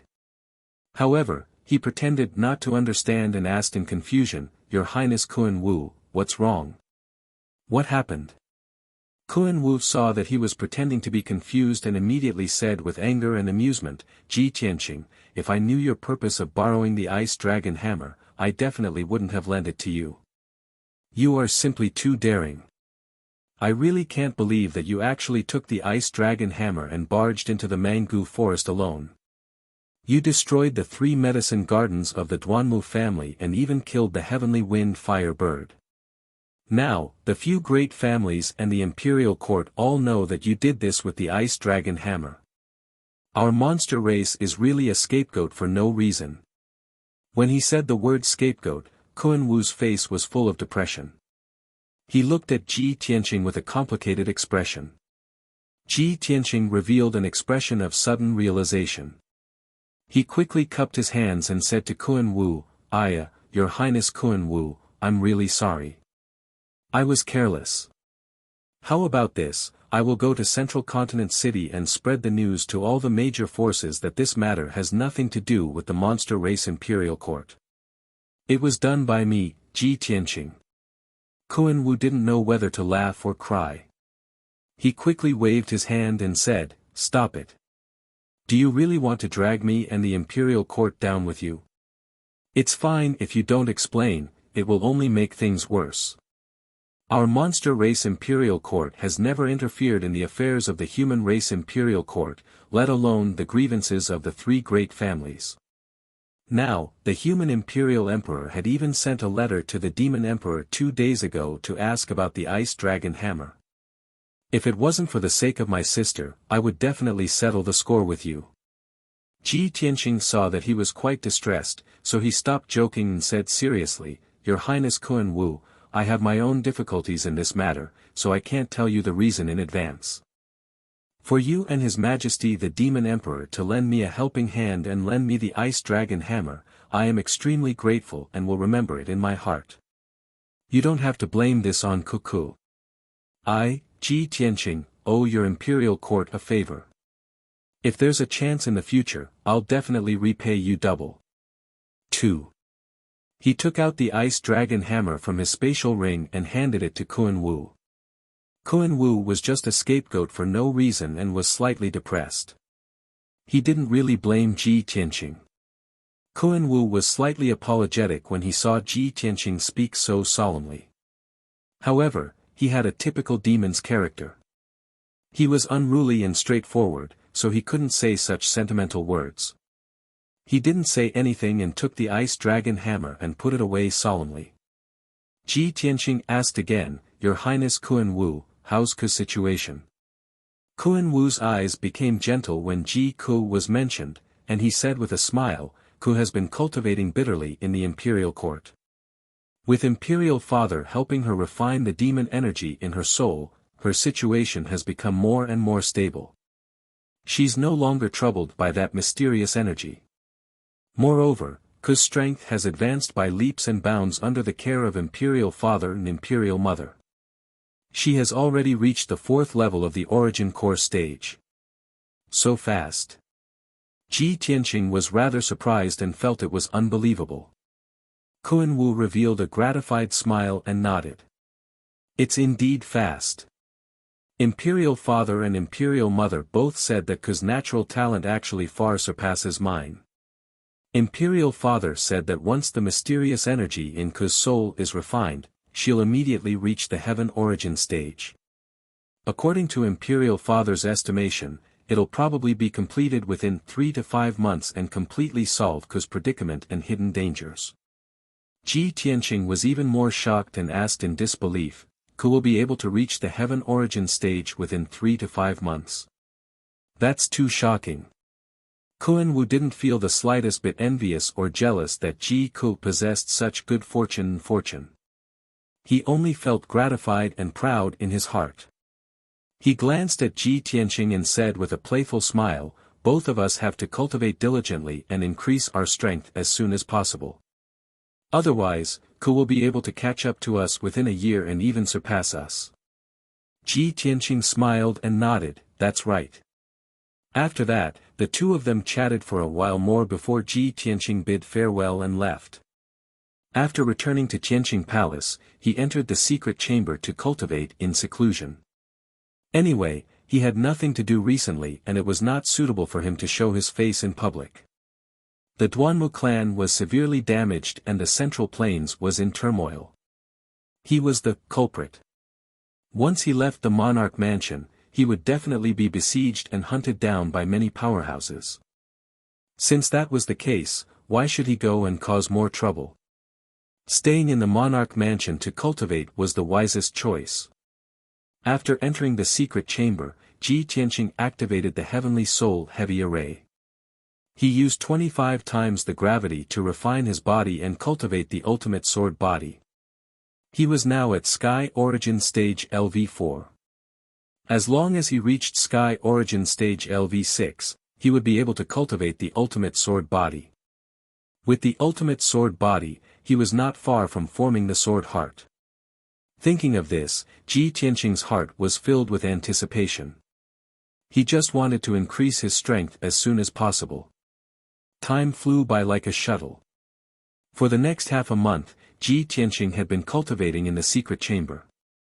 He used the power of the Heavenly Soul Heavy Array to refine his sword body. He had to endure the inhuman torture and pain. He had to consume a large amount of spiritual stones and Dan beads every day. Luckily, he had accumulated enough cultivation resources. He would not run out in a short period of time. Half a month had passed without him noticing. After 15 days and nights of torture and cultivation, Ji Tianqing's body in true energy had been doubled.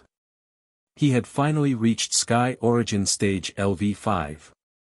After being tortured by the Heavenly Soul Heavy Array for half a month, he had reached the limit of his endurance. He had to stop cultivating and rest for a while. This morning, he finished his cultivation and walked out of the secret chamber. The guards at the door of the secret room were shocked and they saw him covered in blood. They thought that he was seriously injured. However, the guard clearly sensed that although Ji Tianqing was in a mess, his strength and qi were much stronger. Apparently, he had made a breakthrough in his cultivation. Ji Tianqing left the secret chamber. He went back to his room to take a bath and change into clean clothes. After getting rid of the blood on his body, he became spirited and dignified again. He rested in his room for half a day. At noon, he heard a familiar voice outside the door. Chapter 695. Hearing the tender voice outside the door, Ji Tianqing revealed a smile. Yan, come in. As soon as he finished speaking, the door opened with a creak. Yan, walked into the room and came in front of Ji Tianqing. He smiled and cupped his hands, "Senior brother Tianqing." Ji Tianqing smiled and nodded. He looked him up and down a few times. Seeing that he was wearing a white robe, his complexion was rosy and his breathing was very stable, he asked. "Yan, how are your injuries and cultivation recovering?" Yan nodded and said, "Senior brother Tianqing, I have been in seclusion for 20 days to heal my injuries. My injuries and cultivation have completely recovered." "Senior brother Tianqing, have you borrowed the ice dragon hammer from the demon clan?" Ji Tianqing was startled for a moment before he remembered that for the past half a month, Yan had been in seclusion in Tianqing Palace to heal his injuries and did not know what had happened outside. Thus, he told Yan about the process of borrowing the ice dragon hammer and the matter of him destroying the medicine garden. Yan listened carefully. When he learned that Ji Ku was the princess of the demon clan, he was surprised and shocked. At the same time, he was happy for Ji Ku. When he learned that Ji Tianqing had acted alone and successfully destroyed the 3 medicine gardens of the Duanmu family, he was excited and excited.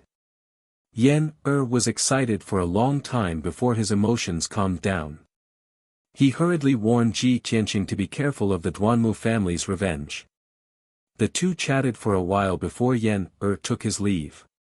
For the next few days, the emperor's mansion was as calm as ever. No matter what happened in the outside world, no matter how much turmoil the Duanmu family and the other major forces caused, it did not affect Tianqing Palace in the slightest. For a full 4 days, Ji Tianqing had been circulating his energy to adjust his breathing and stabilize his martial arts realm. On the morning of the 5th day, Ji Tianqing was meditating in his room when a guard captain came to report the news. Reporting to Domain Lord, there is news from the Qingfeng courtyard that a middle-aged man who calls himself Prince Zhongli wants to see young Master Yan. Ji Tianqing immediately frowned and revealed a puzzled expression. "Who is Prince Zhongli? Why does he want to see Yan?" The guard captain quickly explained, according to the news from Qingfeng courtyard, Prince Zhongli is from the fire race. "Oh, I see." Ji Tianqing was enlightened as he thought to himself, Prince Zhongli of the fire tribe must be a trusted aide of the fire emperor, right? I didn't expect that as soon as Yan sent the news back to the fire clan would send people to the Central Plains in just a month. Thinking of this, he waved his hand and signaled for the guard captain to leave. Then, he personally went to find Yan and told him about this matter. When Yan heard the news, he immediately showed an excited and joyful expression. "Senior martial brother Tianqing, Prince Zhongli is my imperial father's younger brother and also my 3rd imperial uncle. Among the princes of the fire race, 3rd uncle is the strongest, and he loves me the most. I didn't expect that imperial father would send 3rd uncle." Yan was happy for a while and did not forget to explain to Ji Tianqing, "Senior martial brother Tianqing, when I wrote a letter to imperial father before, I asked him to send people to Qingfeng courtyard in Fish Dragon Alley to find us. There's no other way, they can't enter the imperial mansion when they come to the Central Plains, so I can only let them go to Qingfeng courtyard." Ji Tianqing understood the identity of Prince Zhongli, so he no longer delayed. He quickly left the Tianqing Palace with Yan and rushed to the exit of the imperial mansion. An hour later, the two left the imperial mansion and rushed to Qingfeng courtyard in Fish Dragon Alley. After the two entered Qingfeng courtyard, they went straight to the guest hall. He saw that there were 4 people talking in the main hall. The old man in a white robe sitting on the main seat was the Beast King, and the white ape stood respectfully beside him. On the chair on the left side of the hall, there was a middle-aged man in a fiery red robe and a fire jade crown on his head. This person was tall and sturdy, with a dignified appearance. He spoke with an extraordinary temperament and had a noble temperament. He was Prince Zhongli of the Fire Clan. Behind Prince Zhongli stood 2 middle-aged men with strong bodies like iron towers and a valiant and domineering aura. Although these 2 people were wearing ordinary green robes, their bodies were filled with an iron-blooded murderous aura. They were obviously war generals who had been on the battlefield for a long time. Prince Zhongli and the Beast King sat in the hall, drinking tea and waiting. Occasionally, they would chat a little. When Ji Tianqing and Yan walked into the hall, the Beast King and Prince Zhongli immediately turned their heads to look.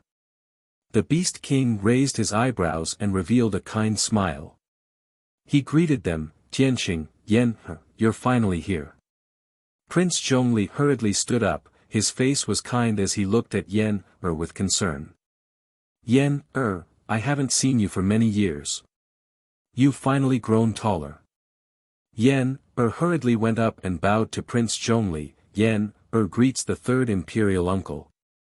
After saying that, he pointed to Ji Tianqing beside him and introduced him to Prince Zhongli. "Third imperial uncle, this is the senior brother Tianqing I mentioned in the letter, the region lord of Tianqian region." Prince Zhongli revealed a kind smile to Ji Tianqing and bowed, "Greetings to the region lord." Ji Tianqing also smiled and bowed back. Then, he greeted the Beast King. Everyone exchanged greetings with each other for a while. Then, the Beast King tactfully took his leave and left the hall. "Yan, Prince Zhongli, you have something to discuss. This old man will not disturb you." After the Beast King left with White Ape, only Prince Zhongli and two followers, Yan, and Ji Tianqing were left in the hall. Everyone took their seats. Prince Zhongli and Yan began to talk about business. Ji Tianqing sat aside and listened silently. He learned a lot of information from the conversation between the two. Prince Zhongli was the mainstay of the Fire Tribe. He was the most trusted person of the Fire Emperor. He had the strength of the fourth level of the Sky Origin stage. The two followers behind him were actually the elite fire generals of the Fire Tribe. They were both fierce generals with great achievements. They had the strength of the second level of the Sky Origin stage. When Yan's letter was sent back to the Fire Tribe, the Fire Emperor ordered Prince Zhongli to take people to Zhongzhou to investigate the matter of Yan being captured.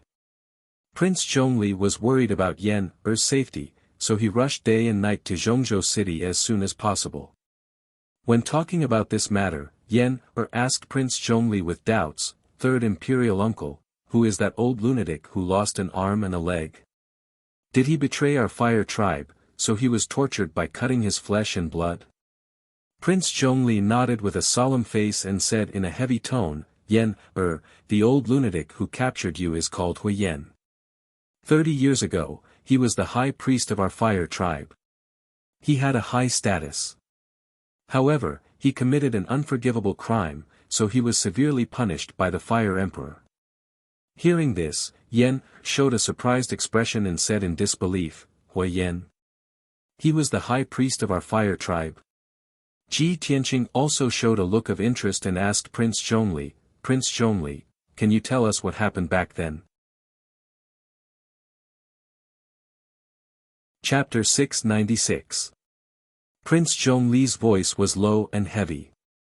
There was a tinge of anger in his tone. As he spoke, Ji Tianqing and Yan finally understood what had happened 30 years ago. Back then, Hui Yan was the high priest of the Fire Tribe. He had a noble status and a high position. He had been a priest for 20 years. In the first 10 years, he had been fair and honest. He was highly valued by the Fire Emperor. However, he was bewitched by a woman from the Changli tribe and married her. He became more and more arrogant and selfish. The Changli woman had planned for many years. During the autumn fire banquet 35 years ago, she took the opportunity to sneak into the fire god palace. She killed many guards and stole the fire god crystal.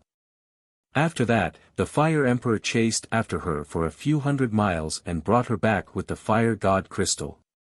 Yan widened his eyes in shock and asked curiously, "Third uncle, isn't the Changli tribe our sworn enemy? Could it be that the hatred between us and the Changli tribe started from that time?" Prince Zhongli shook his head and explained, "Yan, you're too young. You don't know what happened back then. In fact, before that, the Fire Tribe and the Changli tribe had been fighting for more than 100 years. The Changli woman was actually the 7th princess of the Changli tribe. She was ordered to get close to the high priest Hui Yen to steal the fire god crystal. Yen nodded and said angrily, "The fire god crystal is the sacred item of the fire tribe. It's also the treasure that maintains the safety of millions of people. The seventh princess of the Changli tribe stole our fire god crystal. How despicable." Prince Zhongli nodded his head slightly and continued, "The Fire Emperor captured the seventh princess of the Changli race and brought her back to the city. He executed her in front of everyone according to the laws of our race. However, the Fire Emperor was righteous and merciful. He showed mercy to the high priest Hui Yen and did not pursue his crime. However, Hui Yen was obsessed and held a grudge against the Fire Emperor. He believed that the Fire Emperor had killed his wife. In the 5 years after that, Hui Yen used all kinds of despicable methods to steal our resources and treasures. Later, he actually wanted to steal the fire god crystal and the 9-flame spiritual vein to avenge his dead wife." Hearing this, Yen's heart jumped. She worriedly asked, "Third uncle, what happened after that? What happened this time?" Prince Zhongli patted his head and said with a complicated expression, "After the seventh princess stole the fire god crystal, the fire emperor strengthened the defenses of the fire god palace to protect the fire god crystal. High priest Hui Yen failed to steal the fire god crystal, but he killed many guards and maids, and even injured 2 fire generals. Later on, when he realized that his plan had failed and his whereabouts had been exposed, he decided to snatch the 9-flame spiritual vein at all costs. In order to obtain the 9-flame spiritual vein, he had already prepared for many years, and his plan was very thorough. By the time I arrived at the 9 Flames mountain range with the fire generals and guards, Hui Yen had already succeeded and caused a tragedy. The 9 Flames spirit vein was taken away, and the 9 Flames mountain range collapsed on the spot. The mountains and rivers within 100 miles were all shattered, and 9 villages were destroyed. Over 10,000 civilians were affected. In that battle, more than 4,000 fire race people died, and more than 5,000 were injured. Although the Fire Emperor personally took action in the end and captured High Priest Hui Yen, our people suffered heavy casualties, and blood flowed like a river. Yen clenched her fists and cursed angrily, "Damn Hui Yen, he is so despicable and cruel. He deserves to die." Prince Zhongli nodded and continued, "The Fire Emperor captured Hui Yen and brought him back to the city, where he was publicly judged for his crimes. The civilians and the relatives of the imperial family hated Hui Yen to the core, and they all asked the Fire Emperor to cut his flesh to pay back his blood. They wanted Hui Yen to use his flesh and blood to atone for his sins to the ancestors, and to repay the kindness of the fire race. The Fire Emperor ordered to cut his flesh to pay back his blood. However, Hui Yen had already cultivated a secret technique and turned the 9-flame spiritual vein into a 9-flame spiritual snake, which merged with his body. After the torture, Hui Yen lost his left arm and right leg, but he still had half of his blood left. Luckily, he didn't die. The Fire Emperor followed the rules set by the ancestors and expelled Hui Yen from the fire race, never to step into the fire race again. Since then, Hui Yen disappeared and hasn't appeared for 30 years. I didn't expect him to be hiding in Central State City." After listening to Prince Zhongli's explanation, Ji Tianqing and Yen finally understood the whole story. Yen said in a low voice, "Hui Yen, that hateful bastard, killed so many people, he really deserves to die." Ji Tianqing also said with a dignified expression, "No wonder Hui Yen claimed that he had a grudge against Yen and tried to capture him." Prince Zhongli nodded and said, "Hui Yen hated our fire race to the core, but he could never step into the fire race, nor did he have the strength to return to the fire race for revenge. Therefore, he turned his target to Yen wanting to murder Yen for revenge. But I don't understand, Yen was born 20 years after that incident, how did Hui Yen know Yen's identity?" Ji Tianqing's eyes flashed with a cold light, and said in a cold voice, "The person who captured Yen was an assassin from the Duanmu family's Soul Shepherd Hall. Hui Yan colluded with the Duanmu family. Duanmu family? Prince Zhongli frowned, his eyes becoming more and more dignified. That bastard Hui Yan, he actually found the Duanmu family as his backer. I'm afraid this is going to be troublesome. Yan hurriedly advised, third uncle, the Duanmu family is very powerful and has as many experts as the clouds, they are not something we can deal with. Moreover, senior brother Tianqing destroyed the Duanmu family's herb garden half a month ago, causing the Duanmu family's vitality to be greatly damaged. Now that the situation in Central State is chaotic, the Duanmu family is in a desperate situation and is crazily fighting back, wanting to find senior brother Tianqing for revenge. Oh. There is such a thing. Prince Zhongli revealed a shocked expression and looked at Ji Tianqing in disbelief. Master, this is the first time this prince has come to Central State City, so I don't know the situation in the city. Can Master explain to this prince? Ji Tianqing naturally would not refuse, and gave Prince Zhongli a rough introduction of the situation in Central State City. After 15 minutes, when he finished, Prince Zhongli frowned and pondered for a moment, then made up his mind. Hui Yan's strength has dropped to the 5th level of Sky Origin stage, and he is an old lunatic with broken limbs, so he is not of much use to the Duanmu family. This prince dares to conclude that even if Hui Yan is in cahoots with the Duanmu family, he is not a core member, so the power he can use is limited. Now that the Duanmu family is in a desperate situation and can't even protect themselves, it is the best time for us to capture Hui Yan. Ji Tianqing thought for a moment and agreed, that's right, the Duanmu family is busy dealing with the other forces, their main target is me. Prince Zhongli and the 2 fire generals have just come to Central State City, so the Duanmu family will not target you, so it is convenient for you to act. However, if you want to find Hui Yan in this big Central State City, it is like looking for a needle in a haystack, I'm afraid you won't be able to find him in a short period of time. Speaking of this problem, Prince Zhongli revealed a confident smile and waved his hand, Master, don't worry, this time this prince came to Central State, I brought a fire tribe treasure. Chapter 697. The treasure that Prince Zhongli mentioned was one of the secret treasures of the Fire Clan, the Fire Spirit Pagoda. This was a top heaven origin stage magic tool that could help him detect the aura of the 9-flame spirit vein. Everyone discussed for a while and decided on their future plan. Ji Tianqing and Yan returned to the Emperor Mansion to wait for news. Prince Zhongli and the 2 fire generals were responsible for searching for Hui Yan's traces. During this period, both sides used Qingfeng Courtyard as their contact point and foothold. After making the plan, Ji Tianqing found the Beast King and explained the situation. Naturally, the Beast King agreed without hesitation and had no objections. Ji Tianqing left with Yan. Prince Zhongli and the 2 fire generals rested in Qingfeng Courtyard for a day and then began to move. Although they had just arrived in Central Continent City and were not familiar with the situation in the city. But this was also one of the benefits of making it easier for them to move. No one knew Prince Zhongli and no forces noticed them. They moved quietly in Central Continent City and used the Fire Spirit Pagoda to search for the aura of the 9-flame spirit vein. 3 days passed quickly.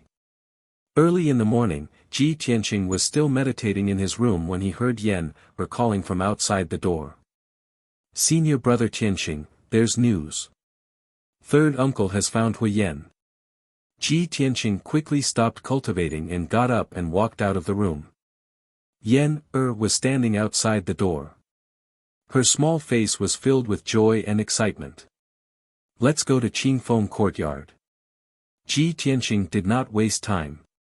He quickly left the Emperor Mansion with Yan and rushed to Qingfeng Courtyard in Fish Dragon Alley. 2 hours later, when the 2 of them arrived at Qingfeng Courtyard, the Beast King was already waiting for them in the hall. Time was tight.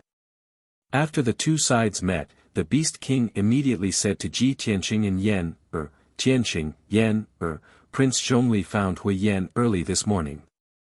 Hui Yan was hiding in a deserted house in the city. Prince Zhongli did not immediately take action. He first sent a message to this old man and asked me to inform you. However, Hui Yan was very cunning. He seemed to have sensed that something was wrong and wanted to escape. Left with no choice, Prince Zhongli could only bring 2 fire generals to chase after him. Hui Yan is fleeing towards the west side of the city, he might be fleeing out of Central Continent City. You should hurry and chase after him, you might be able to catch up. Ji Tianqing and Yan didn't waste any time. They immediately left the Cool Breeze courtyard and rushed to the West City Gate as fast as they could. Of course, before the journey, Ji Tianqing used a secret technique to change his appearance. As he hurried along, he looked down at the city from the sky and observed the situation in the city.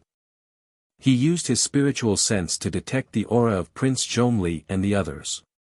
Half an hour later, the 2 of them arrived at the West Gate, but they did not see Prince Zhongli, Hui Yan, and the others.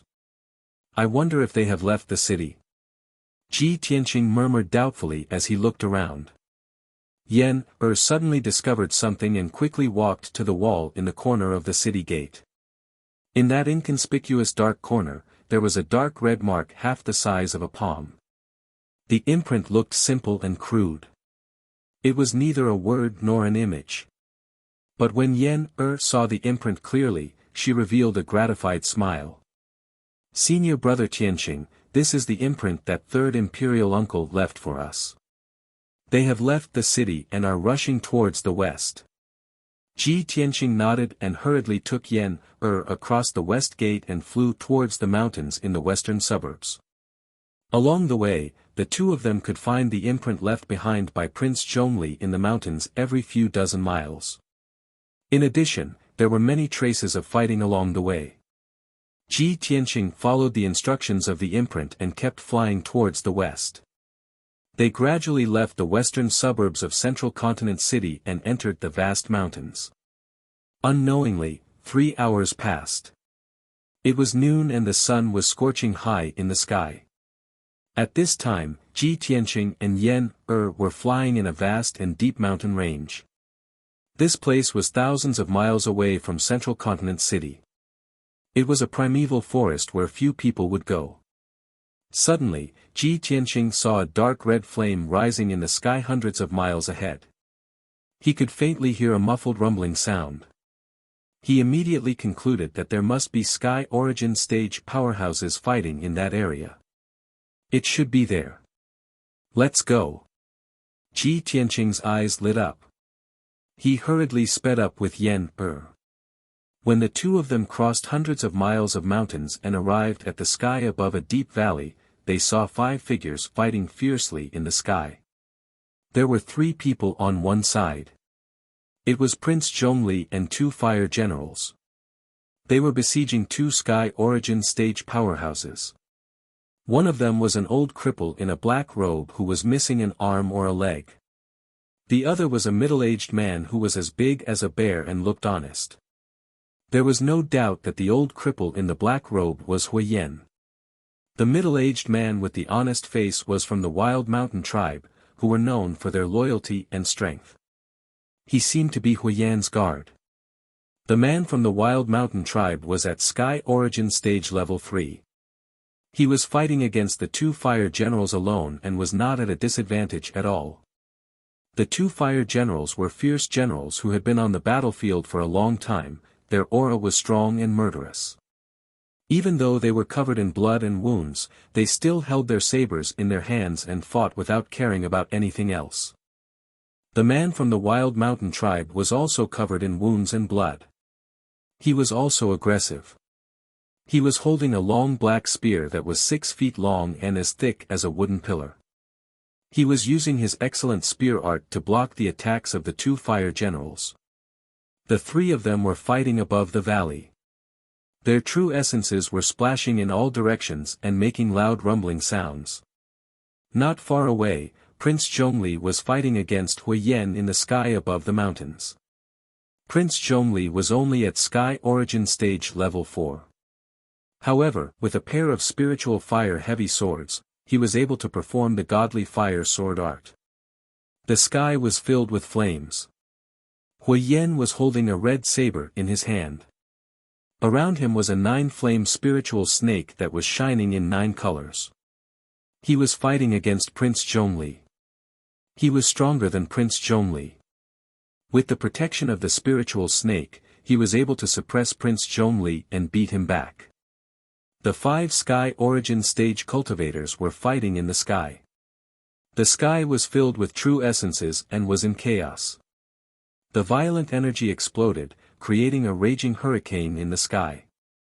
The mountains below were also hit by the shock waves of the battle. A few mountains collapsed and cracks appeared on the mountains. Ji Tianqing could see that if he did not come to help, Prince Zhongli and the 2 fire generals would not be able to catch Huiyan. Otherwise, Huiyan and the guard from the Wild Mountain tribe would not have been able to escape Zhongzhou city and run for thousands of miles. After seeing the situation, Ji Tianqing did not hesitate anymore. He turned into a stream of light and rushed toward Huiyan. Chapter 698. Swoosh! With a flash of golden light, Ji Tianqing instantly pierced through the sky and rushed to Huiyan's side. Soaring dragon from the 9 heavens.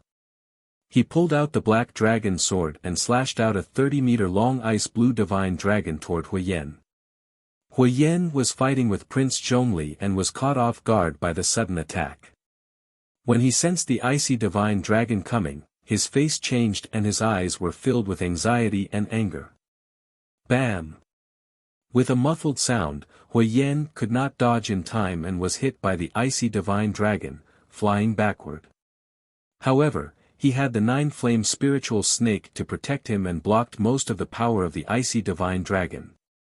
The frost divine dragon shattered with a bang, turning into millions of ice crystal fragments that rained down from the sky like hailstones.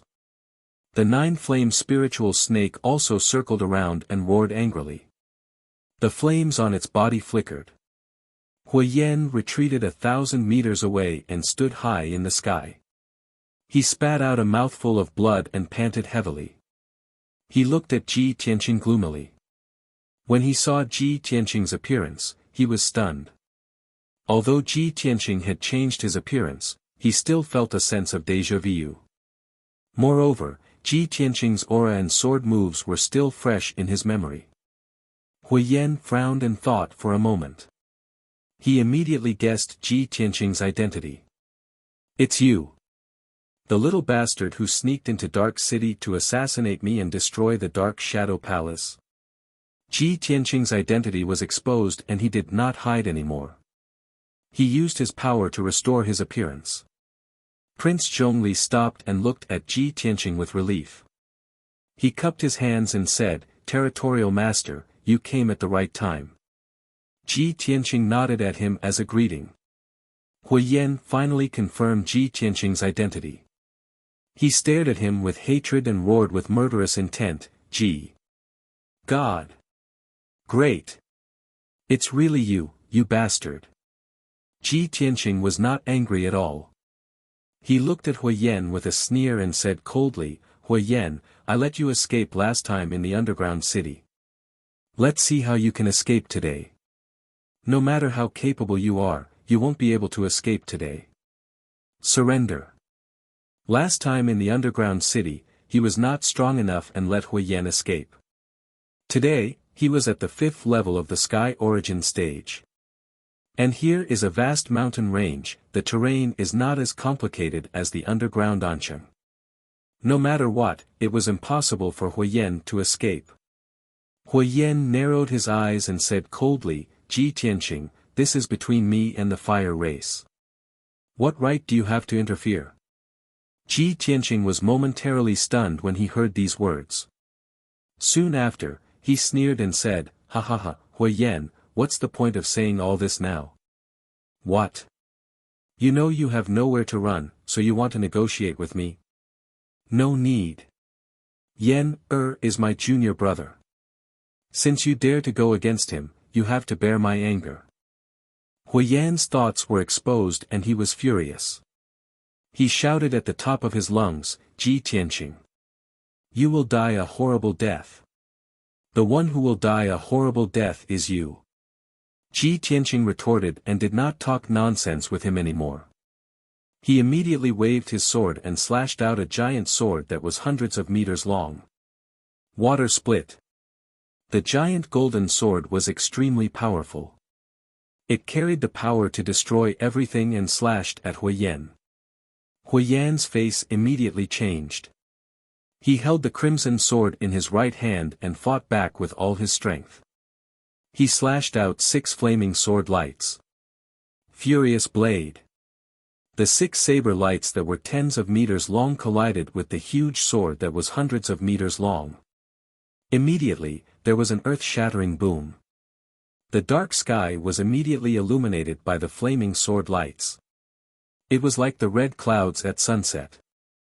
The power of the giant golden sword was unparalleled. It shattered the 6 flaming saber lights on the spot, turning them into thousands of dark red fragments that scattered in all directions. The giant golden sword's power was not reduced at all. It continued to slash at Huiyan. Huiyan looked fearful. He immediately released his true core strength and poured it into the 9-flame spiritual snake to block the sword lights. Spiritual snake protection. As he shouted, the 9-flame spiritual snake's body suddenly doubled in size. It burst out with more dazzling 9-colored flames. The 100-meter-long 9-flame spiritual serpent circled around Huiyan, protecting him tightly. Boom! In the next moment, the giant golden sword hit the 9-flame spiritual snake and sent Huiyan flying again. The 9-flame spiritual snake's power had weakened a lot. Huiyan's aura was also getting weaker and his combat strength was decreasing. He flew back 1,000 meters before he could steady himself. His face became even more ghastly. Taking advantage of this opportunity, Prince Zhongli also attacked without hesitation. He waved his 2 swords and slashed out towering flames. Ji Tianqing forced Huiyan to retreat in one move, and did not give him a chance to catch his breath. He immediately chased after him, brandishing his sword and using the 5 extremes of heavenly movement. Metal slash. He activated his powerful true core strength and instantly drew out the metal elemental spiritual chi in a 10-mile radius. He condensed it into a giant golden sword and slashed at Huiyan. On the surface, this slash of the Golden Emperor was not much different from water flow severance. However, the metal slash was formed by the purest metal elemental spiritual chi. It was extremely sharp and powerful. Furthermore, the metal slash was an upper-level cultivation skill of the Heaven Origin stage. It was more than twice as powerful as the water split. Just as Huiyan was blocking Prince Zhongli's attack, the gigantic golden sword that seemed capable of destroying heaven and earth came crashing down. Boom! At this critical moment, Huiyan's face changed drastically. His eyes were filled with terror. However, no matter how hard he tried to retreat, he still could not dodge the attack. Kaboom! The dazzling giant golden sword instantly engulfed his body and hit the 9-flame spiritual snake. Huiyan had activated the 9-flame spiritual snake's power to the maximum and its defensive power had reached its limit. However, under the invincible metal emperor slash, the 9-flame spiritual snake was slashed open on the spot, and the 9-colored spiritual fire that covered the sky and earth burst out. Hiss! Hiss! Hiss! The 9-flame spiritual snake was like a living creature. It hissed in pain and its body twisted violently. Although it was not cut in half, there were cracks all over its body. Large amounts of flames kept leaking out and its power was quickly draining away. Huiyan was killed by the giant sword and fell from the sky. He crashed into the valley below. With a loud bang, the valley filled with towering trees was smashed into a 1,000-meter-wide crater on the spot. There were many gullies around the deep hole. Mud and powder were flying up into the sky. The loud noise reverberated throughout the valley. The entire valley and the surrounding mountain peaks shook violently from the impact. Huiyan was lying at the bottom of the 1,000-meter deep hole. He was buried by a pile of mud. His entire body was drenched in blood, his spirit was dispirited, and his eyes were dim and lifeless. The slash had almost cut the nine-flame spiritual snake into pieces. It had also severely injured him. His internal organs were all shattered. Chapter 699. Ji Tianqing and Prince Zhongli stopped fighting for the time being. The two of them stood above the canyon, looking down at the deep pit and Huiyen at the bottom of the pit. When Prince Zhongli saw that Huiyen was covered in blood and his aura was extremely weak, he was shocked. He turned to look at Ji Tianqing and felt that it was unbelievable. Before this, he and Huiyen had exchanged a few hundred moves, but he couldn't do anything to Huiyen. They could only fight until both of them were injured. However, Ji Tianqing came and heavily injured Huiyen with just 2 moves. His strength was extremely weak. This was unbelievable. Just now, that sword strike that could split heaven and earth apart, its power was truly terrifying beyond compare, causing Prince Zhongli to be rather shocked. He couldn't believe that Ji Tianqing and Huiyen were both at Sky Origin Stage 5. How could there be such a huge gap between them? Thinking of this, Prince Zhongli was full of admiration. He said to Ji Tianqing, "No wonder the zone leader could become the #1 peerless genius of the human race. I will remember that sword move for the rest of my life." Ji Tianqing only smiled and nodded at Prince Zhongli's praise. He didn't say anything. Prince Zhongli only saw him injuring Huiyen with 1 move, but he didn't know that Huiyen didn't use his full strength or his trump card. If he used the Burning Sky Palm and Sword of Judgment, he would be able to kill Huiyen in 1 move. However, Huiyen was an abandoned person of the Fire tribe. He couldn't be killed yet. He had to be handed over to Prince Zhongli. Therefore, Ji Tianqing used the Black Dragon Sword and used the Golden Emperor Slash. At the same time, the 2 fire generals were still fighting with the man from the Wild Mountain tribe. The man from the Wild Mountain tribe was shocked and he saw Huiyen being slashed into the ground. Anger and anxiety filled his eyes. "Ah! You bastard, I'll kill you." The man from the Wild Mountain tribe was loyal to Huiyen. Seeing that Huiyen was heavily injured, he was naturally enraged. He waved his spear recklessly and charged towards Ji Tianqing. Ji Tianqing turned his head and glanced at him. His tone was cold as he shouted, "You're courting death." As he spoke, he raised the Black Dragon Sword and slashed at the man from the Barbarian Yu clan. Scarlet Dragon Flash. A 50-meter-long flaming sword instantly pierced through the sky and arrived in front of the man from the Wild Yu tribe. The man suddenly turned pale with fright.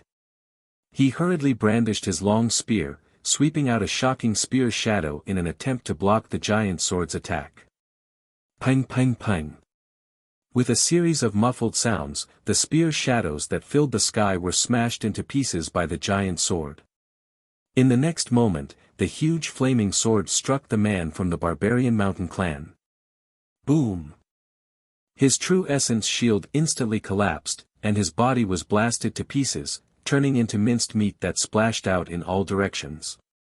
The power of the fiery sword didn't diminish. It flew for another 10 miles and smashed into a 1,000-zhang tall mountain. With a loud rumble, the 10,000 feet tall mountain collapsed on the spot. Everything above the mountainside was completely shattered. Endless smoke and dust rose into the sky. The entire mountain shook violently for a long time before it gradually calmed down.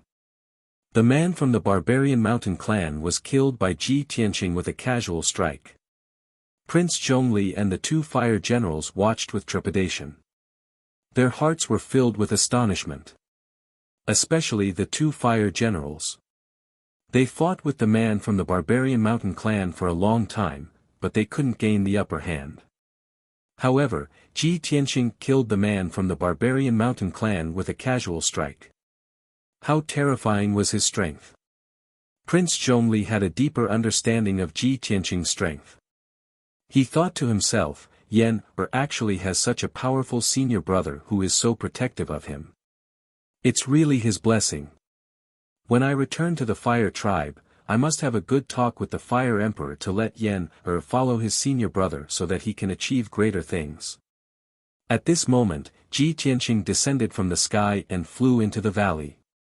He landed in the deep pit that was 1,000 meters wide. He used his true essence to form a giant hand and grabbed at Huiyan. Huiyan had just climbed out of the ruins and was about to escape with the help of the 9-flame spiritual snake. Suddenly, he saw a giant golden hand grabbing at him. He was shocked and his eyes were filled with fear. At this critical moment, he desperately activated the remaining true essence in his body. He flapped his wings and flew into the sky in a futile attempt to escape. Seeing this, Ji Tianqing frowned and a cold light flashed in his eyes. You still want to escape? I've said that you won't be able to escape today. He brazenly used 100% of his strength to increase the size of the giant golden hand by a few times. Its speed also increased by 2 times. Swoosh! The giant golden hand streaked across the sky and caught Huiyan, who was desperately trying to escape, in the palm of its hand. The 9-flame spiritual snake was twisted and deformed by the giant golden hand. Huiyan's face was also pale. He was sweating profusely and was in extreme pain. In the blink of an eye, the giant golden hand grabbed Huiyan and flew back in front of Ji Tianqing. Huiyan was caught by the giant golden hand. Only his head was exposed as he struggled desperately. Ji Tianqing. You bastard, this old man and you are irreconcilable. If you dare to kill me, the Duanmu family will never let you off. Just wash your neck and wait for death. Ji Tianqing stared at him coldly and said expressionlessly, "Humph. You might be able to use the Duanmu family to threaten others. Using the Duanmu family to threaten me? Are you out of your mind?" As he said that, he flicked his left hand and shot out a dazzling golden sword light. It stabbed fiercely into Huiyan's dantian. With a muffled bang, Huiyan's dantian was crushed on the spot. Majestic true essence leaked out and quickly dissipated. Huiyan let out a shrill scream as his life's cultivation quickly dissipated. His entire person was like a rotten eggplant. Very quickly, he shriveled up and became an old lunatic who was on the verge of death. Clearly, Huiyan's life's cultivation was crippled. Even if he was still alive, he would not be able to stir up trouble again. Prince Zhongli and Yan hurried over with 2 fire generals. Seeing that Huiyan's cultivation was crippled, everyone heaved a sigh of relief. Prince Zhongli cupped his hands and bowed. He said solemnly, "Master, thank you for your help. Our Fire Tribe will remember this favor. It's good that you have crippled Huiyan. You have solved our clan's greatest problem and it's also convenient for us to take him back for trial. The 9-flame spiritual snake is our Fire Tribe's spiritual vein, but it has merged with him. We will take him back to the Fire Tribe and let the Fire Emperor strip the 9-flame spiritual snake and restore it to the 9-flame spiritual vein." Ji Tianqing waved his hand and said calmly, "No need to thank me.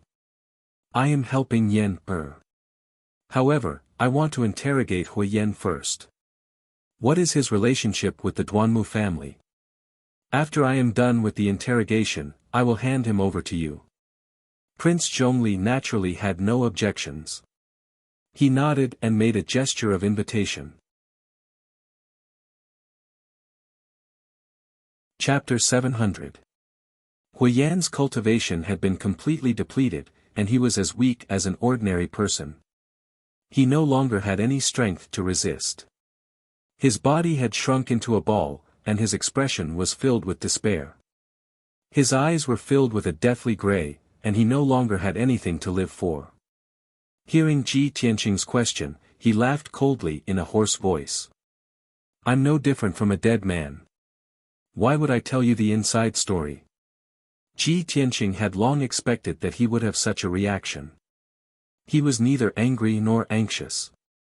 He said slowly, "That's right. Your current fate is no different from a dead man.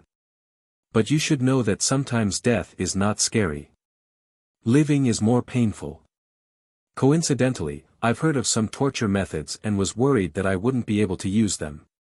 Today, I'll use you to practice. As he spoke, he stretched out his right index finger and flicked a wisp of dark golden sword chi into Huiyan's body.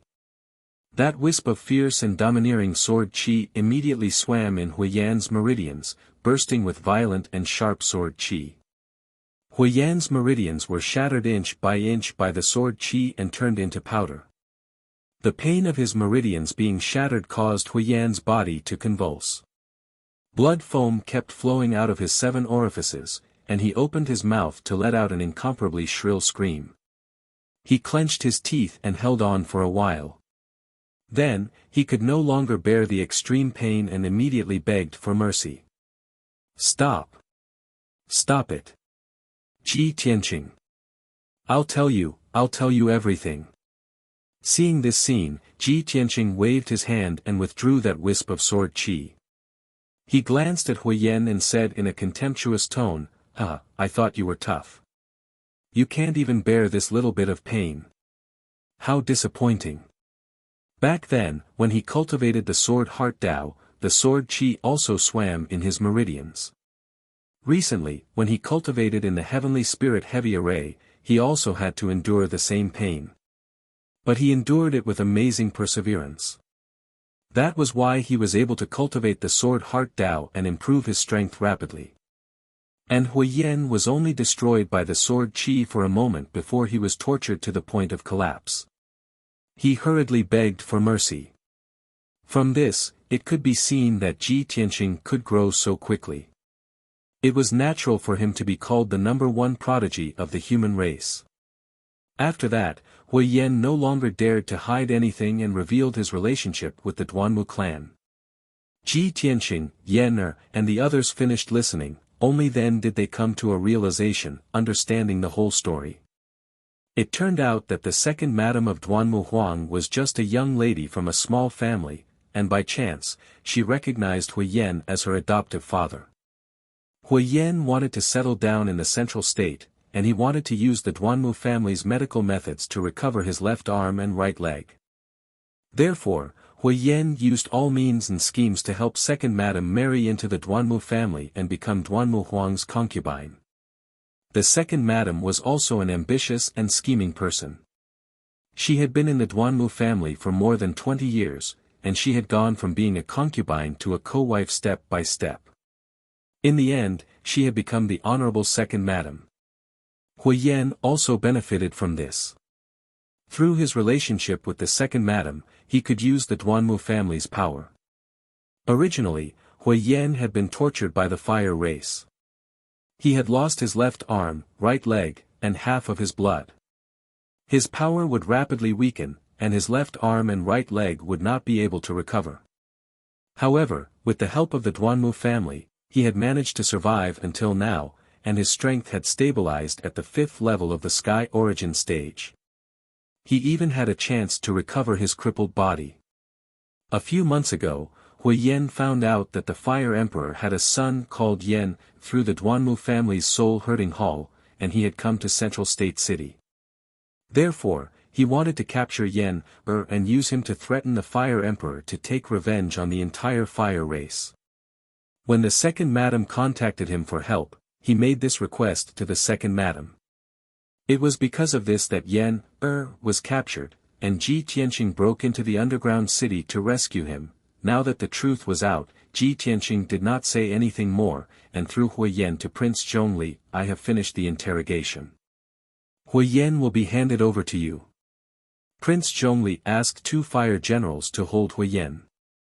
He bowed to Ji Tianqing and said with a sincere expression, Domain Lord, thank you again for your help.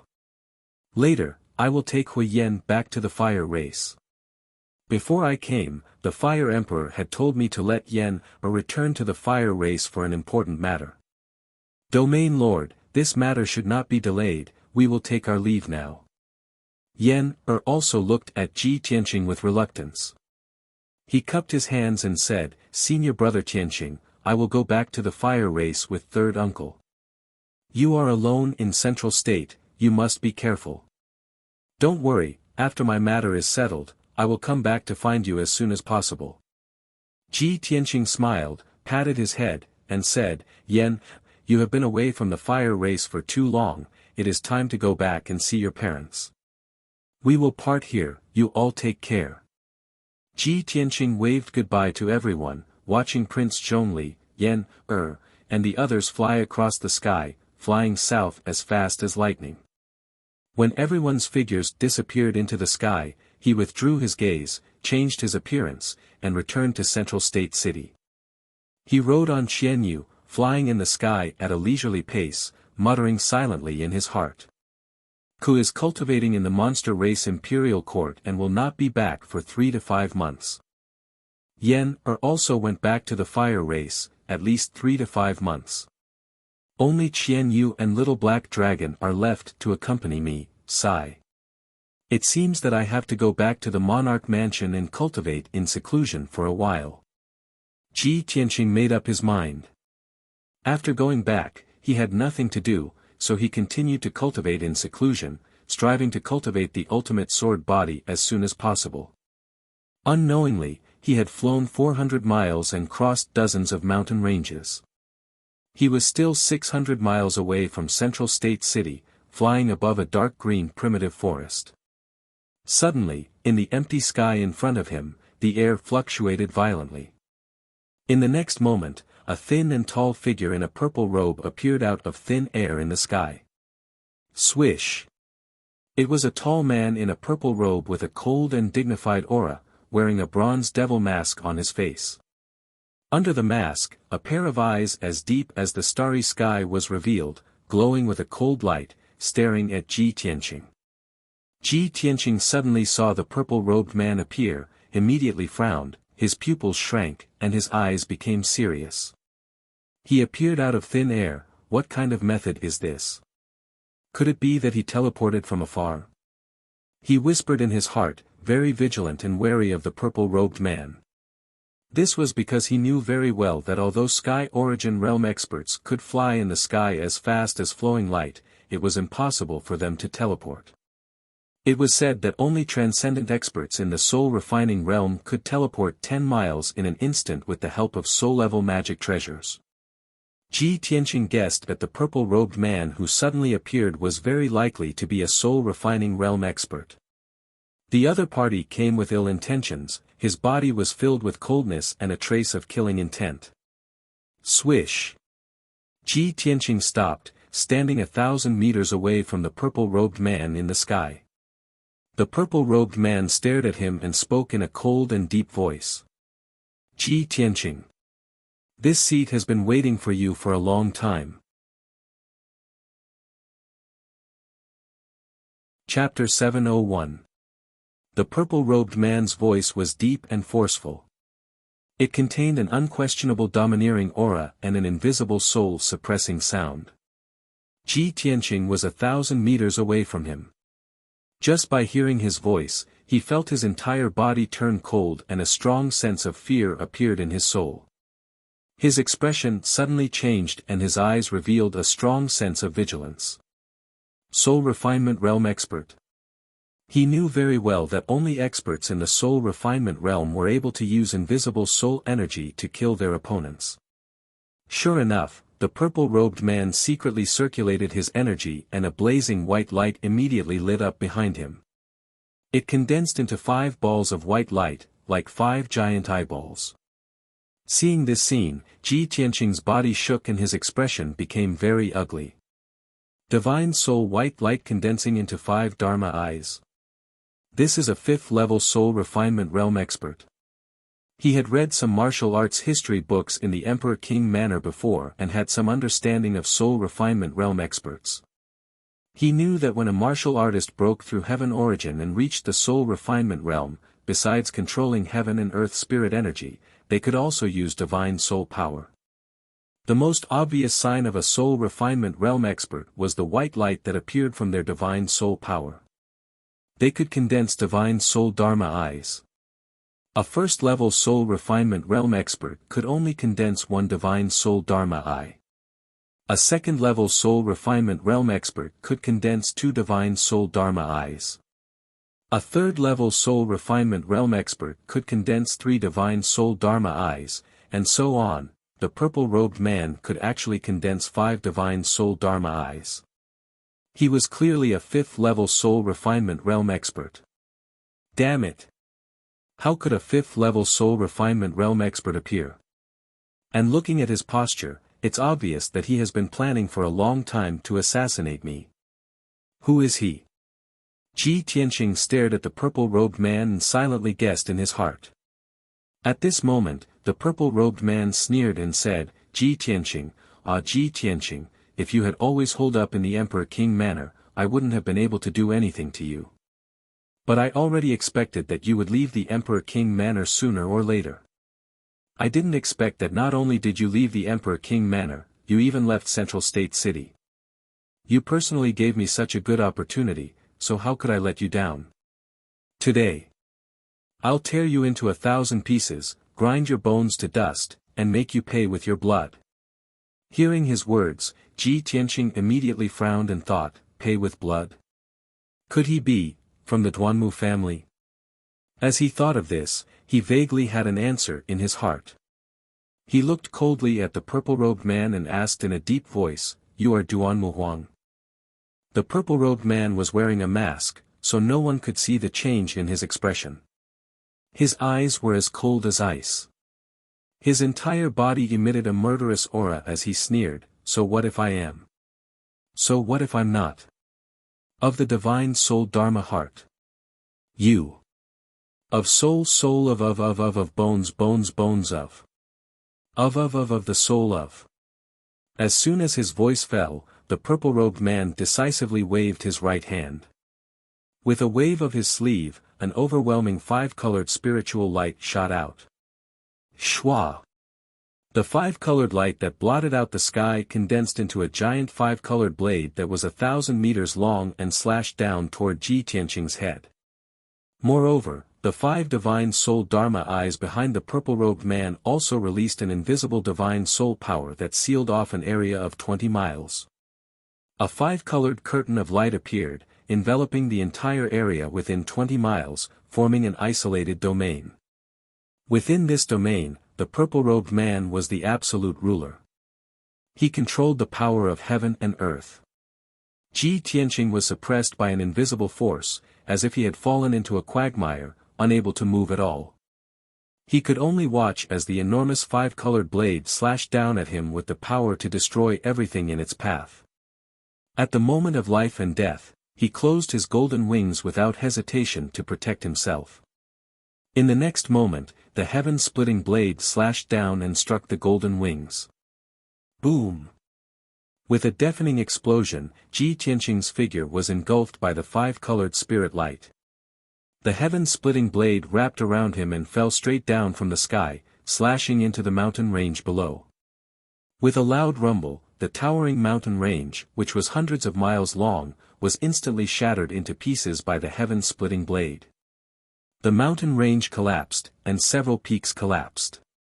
The ground within a radius of dozens of miles shook and jumped, stirring up smoke and dust. When the smoke and dust dissipated, heaven and earth regained its clarity. The lush towering mountain range had been turned into a wasteland. In the wasteland, there was a wide gully that was like an abyss. At the bottom of the abyss, among the rubble and ruins, there was a faint golden light that flickered dimly. After a while, the golden light struggled a few times and shook off the surrounding soil and rocks. Then, a figure slowly climbed out of the ruins and stood on the mound of soil with stumbling steps. It was Ji Tianqing. He looked very haggard. His body was covered in soil and there were a few streaks of red blood. His face was pale, and blood kept flowing out of his nose and mouth. The golden wings drooped weakly behind him, and the light was very dim. Obviously, the golden wings had helped him block the heaven-splitting blade, but they had used up all their strength and could no longer protect him. Although he was lucky not to die, his internal organs had been damaged and he had suffered serious internal injuries. His true essence was quickly flowing away. Is this the strength of a soul refinement realm cultivator? Even if I use the Kenshin battle robe, I will not be able to block his attack. The difference of a realm is indeed huge. I have no right or chance to fight back. Ji Tianqing looked up at the purple-robed man in the sky. His heart was filled with grief and indignation. The purple-robed man stood high in the sky and looked down at the abyss below. He saw the haggard and heavily injured Ji Tianqing. He frowned, and a look of astonishment flashed across his eyes. This little bastard took a hit from my sword and was not killed. The purple-robed man was shocked. He couldn't believe his eyes. He was a powerful cultivator at the 5th level of the soul refinement realm, while Ji Tianqing was only at the 5th level of the sky origin stage. He was clearly a realm higher than Ji Tianqing, and he could kill Ji Tianqing with a casual slap. However, Ji Tianqing was still alive, and his body was unharmed. He didn't lose any limbs. How could he not be surprised? Soon, the purple-robed man came back to his senses. He stared at Ji Tianqing in the abyss and shouted angrily, "Little bastard, even if you have a treasure to protect you, you can block my sword. But this time, I will turn you into ashes and you will die without a burial place." As he spoke, the purple-robed man stretched out his wide left hand and slammed it towards Ji Tianqing in the abyss. Falling star palm. Suddenly, a huge silver palm with a radius of 100 meters appeared. It carried the power to destroy the heaven and earth as it slammed towards Ji Tianqing. The huge silver palm was like a falling meteor.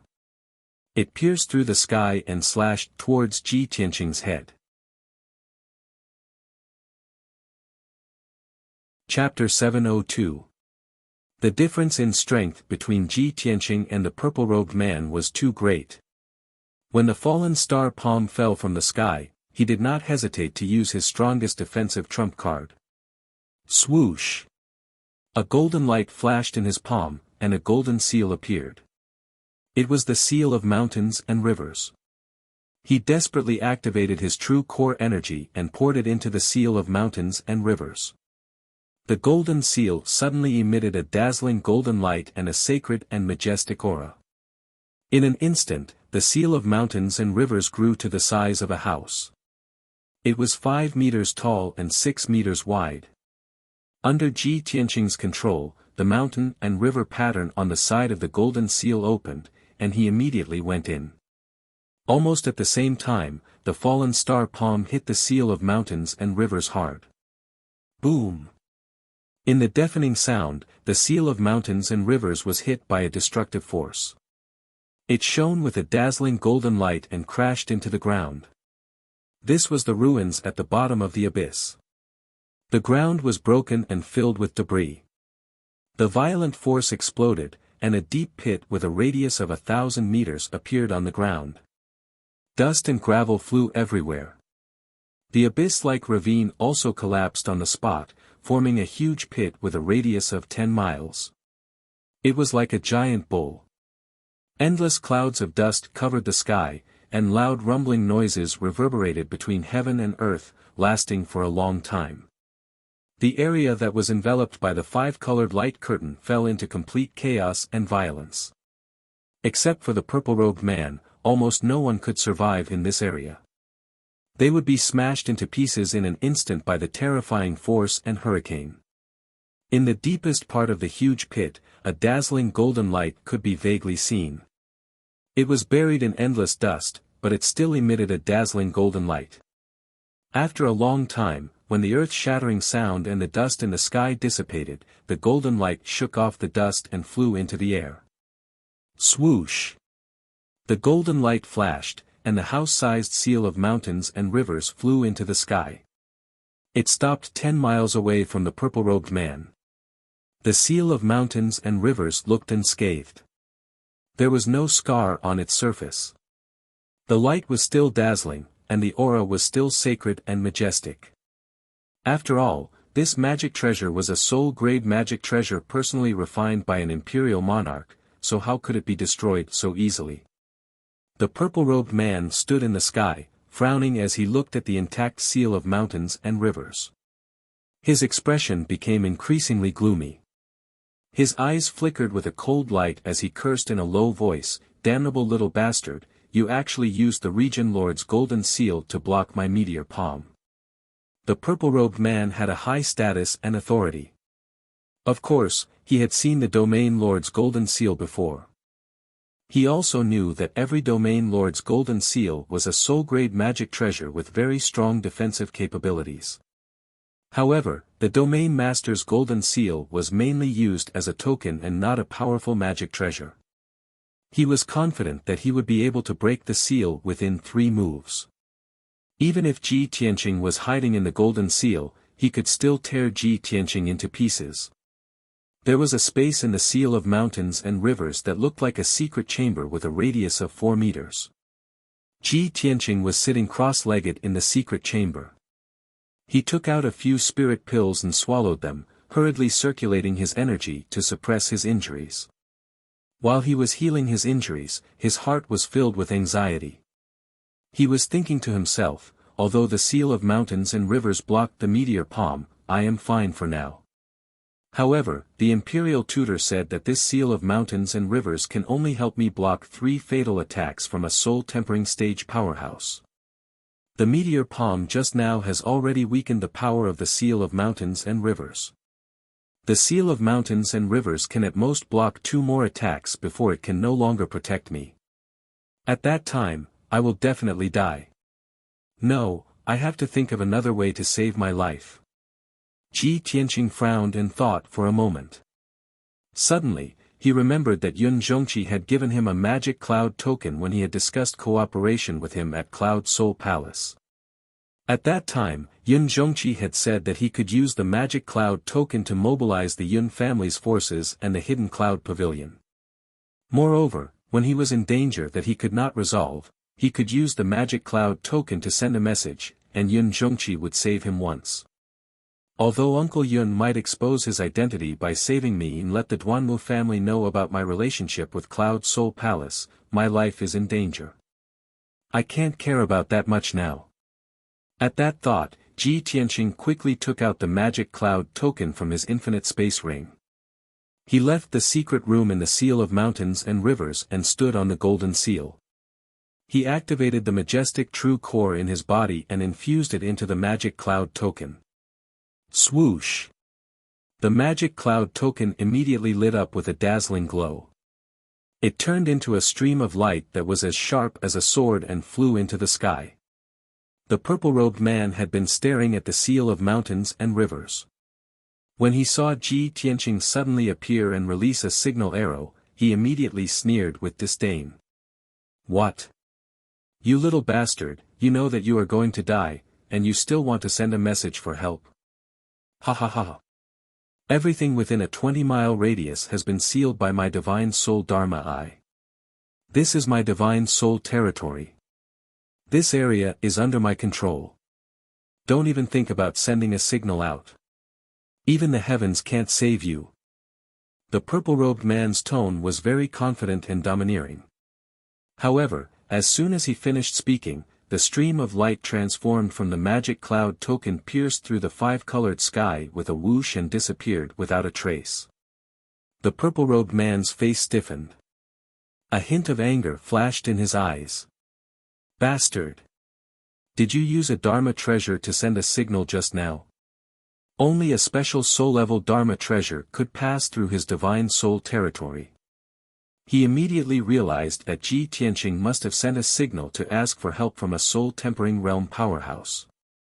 Ji Tianqing was relieved when he saw that the magic cloud token had successfully passed through the 5-colored sky. He looked at the purple-robed man and said with a playful smile, "You must be very curious to know who I sent a signal to." Who? The purple-robed man asked subconsciously, a demon king? Or a powerhouse from the imperial court? Ji Tianqing's smile became more playful. He said with a smile, "If you take off your mask, I will tell you the answer." The purple-robed man immediately frowned and sneered contemptuously, "Humph. You little bastard, you still want to negotiate with me? Wishful thinking. No matter who you ask for help, I can kill you in an instant. Ji Tianqing also understood this point. Of course, he was nervous and worried in his heart. However, he did not show it on his face and still looked fearless. He sneered and said, "It doesn't matter if you don't take off your mask. Anyway, I have already guessed your identity. Do you want to know why I dared to kill Duanmu Yulong in front of everyone and destroy the 3 herb gardens?" Hearing this, the purple-robed man's body suddenly trembled. His eyes were filled with anger and were dyed with a layer of blood. He originally wanted to kill Ji Tianqing as soon as possible to take revenge. However, he forcefully suppressed his anger and temporarily suppressed his killing intent. He did not make a move. Obviously, this question poked at his heart and aroused his anger. He was also eager to know the answer. The purple-robed man's whole body was filled with dark red killing intent. He stared at Ji Tianqing and asked in a deep voice, "Speak. Who ordered you to do this?" Chapter 703. The purple-robed man was waiting for Ji Tianqing to give his answer, but he did not expect him to suddenly say such a thing. The purple-robed man was instantly enraged and shouted with murderous intent, "Ji Tianqing! Don't keep me in suspense. If you know what's good for you, tell me obediently. Otherwise, when I catch you, I'll torture you and make you suffer all kinds of pain." Ji Tianqing pretended to be afraid and quickly waved his hand, "All right, I know that you're cruel and merciless. I'll tell you. The reason why I can rise so quickly and dare to wage war against the Duanmu family is because I have a powerful backer. To tell you the truth, I have a deep relationship with the Fei Imperial Court and I have a deep relationship with the Murong family. If you don't want the Duanmu family to be doomed, you'd better let me go immediately. Otherwise, the Fei Imperial Court and the Murong family will avenge me and completely destroy the Duanmu family." Hearing his words, the purple-robed man's body trembled and his eyes shone brightly. "What? Your backers are the Fei Imperial Court and the Murong family?" The purple-robed man immediately concluded that Ji Tianqing's words were half true and half false. He could not believe it. The Fei Imperial Court might be his backer, but the Murong family was definitely not. The purple-robed man could see that Ji Tianqing was deliberately lying and immediately shouted angrily, "Bullshit! You're spouting nonsense. How could the Murong family go against the Duanmu family? Such a clumsy attempt to sow discord. Do you think I'm as stupid as you?"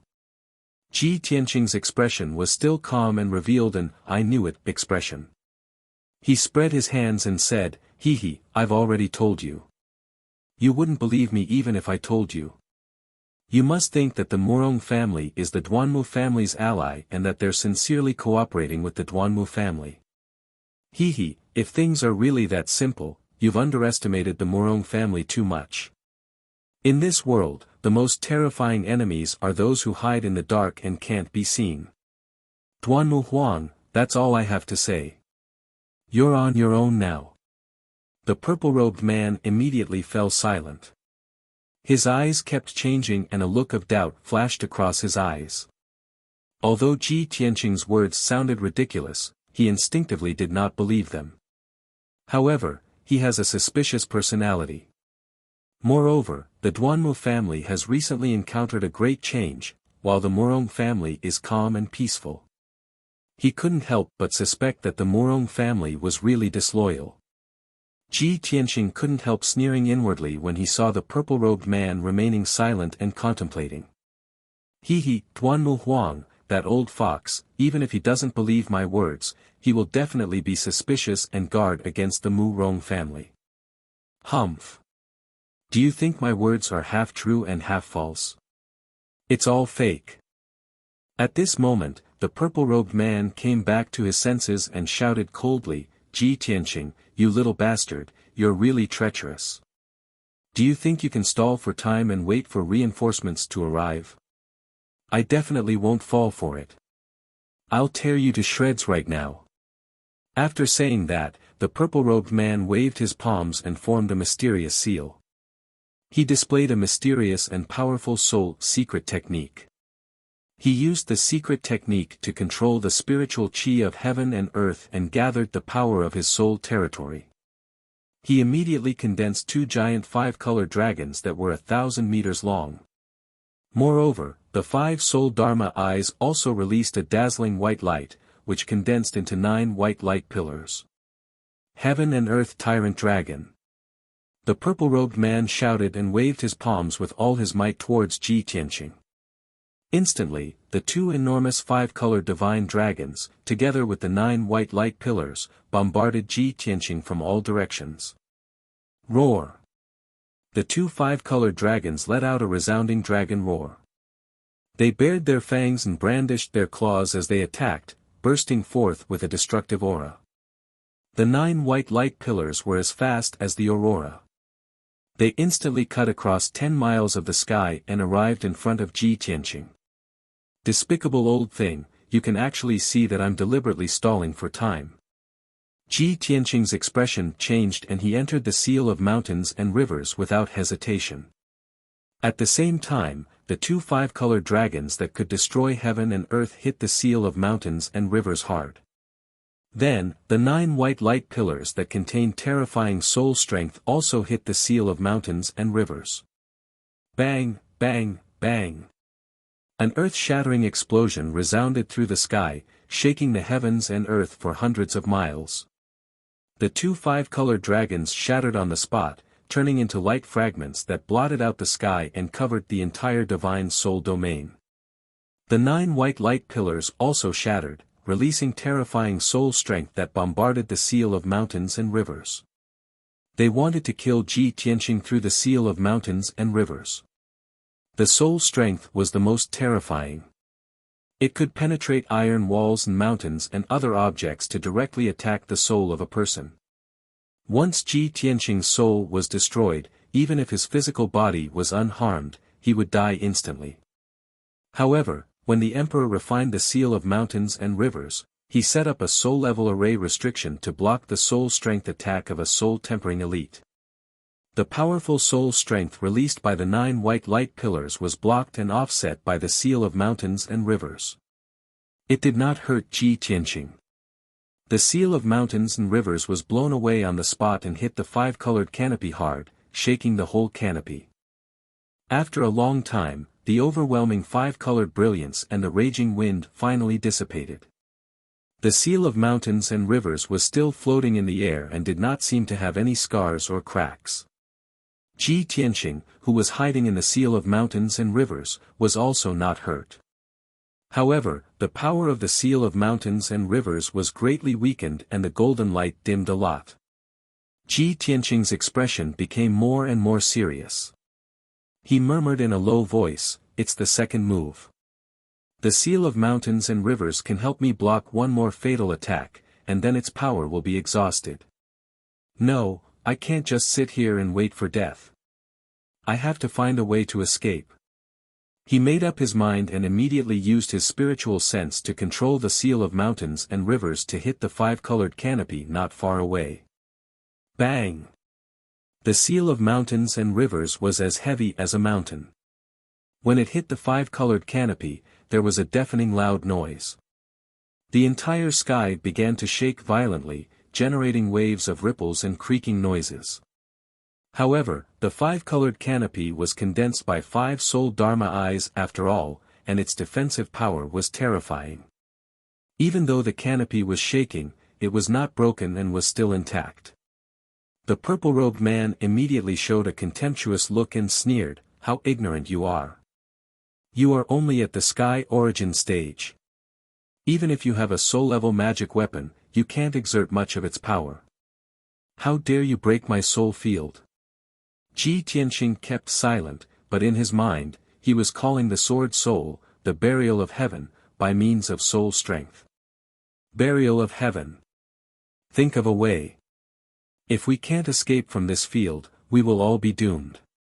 The sword soul, the burial of heaven, had been sleeping for several months.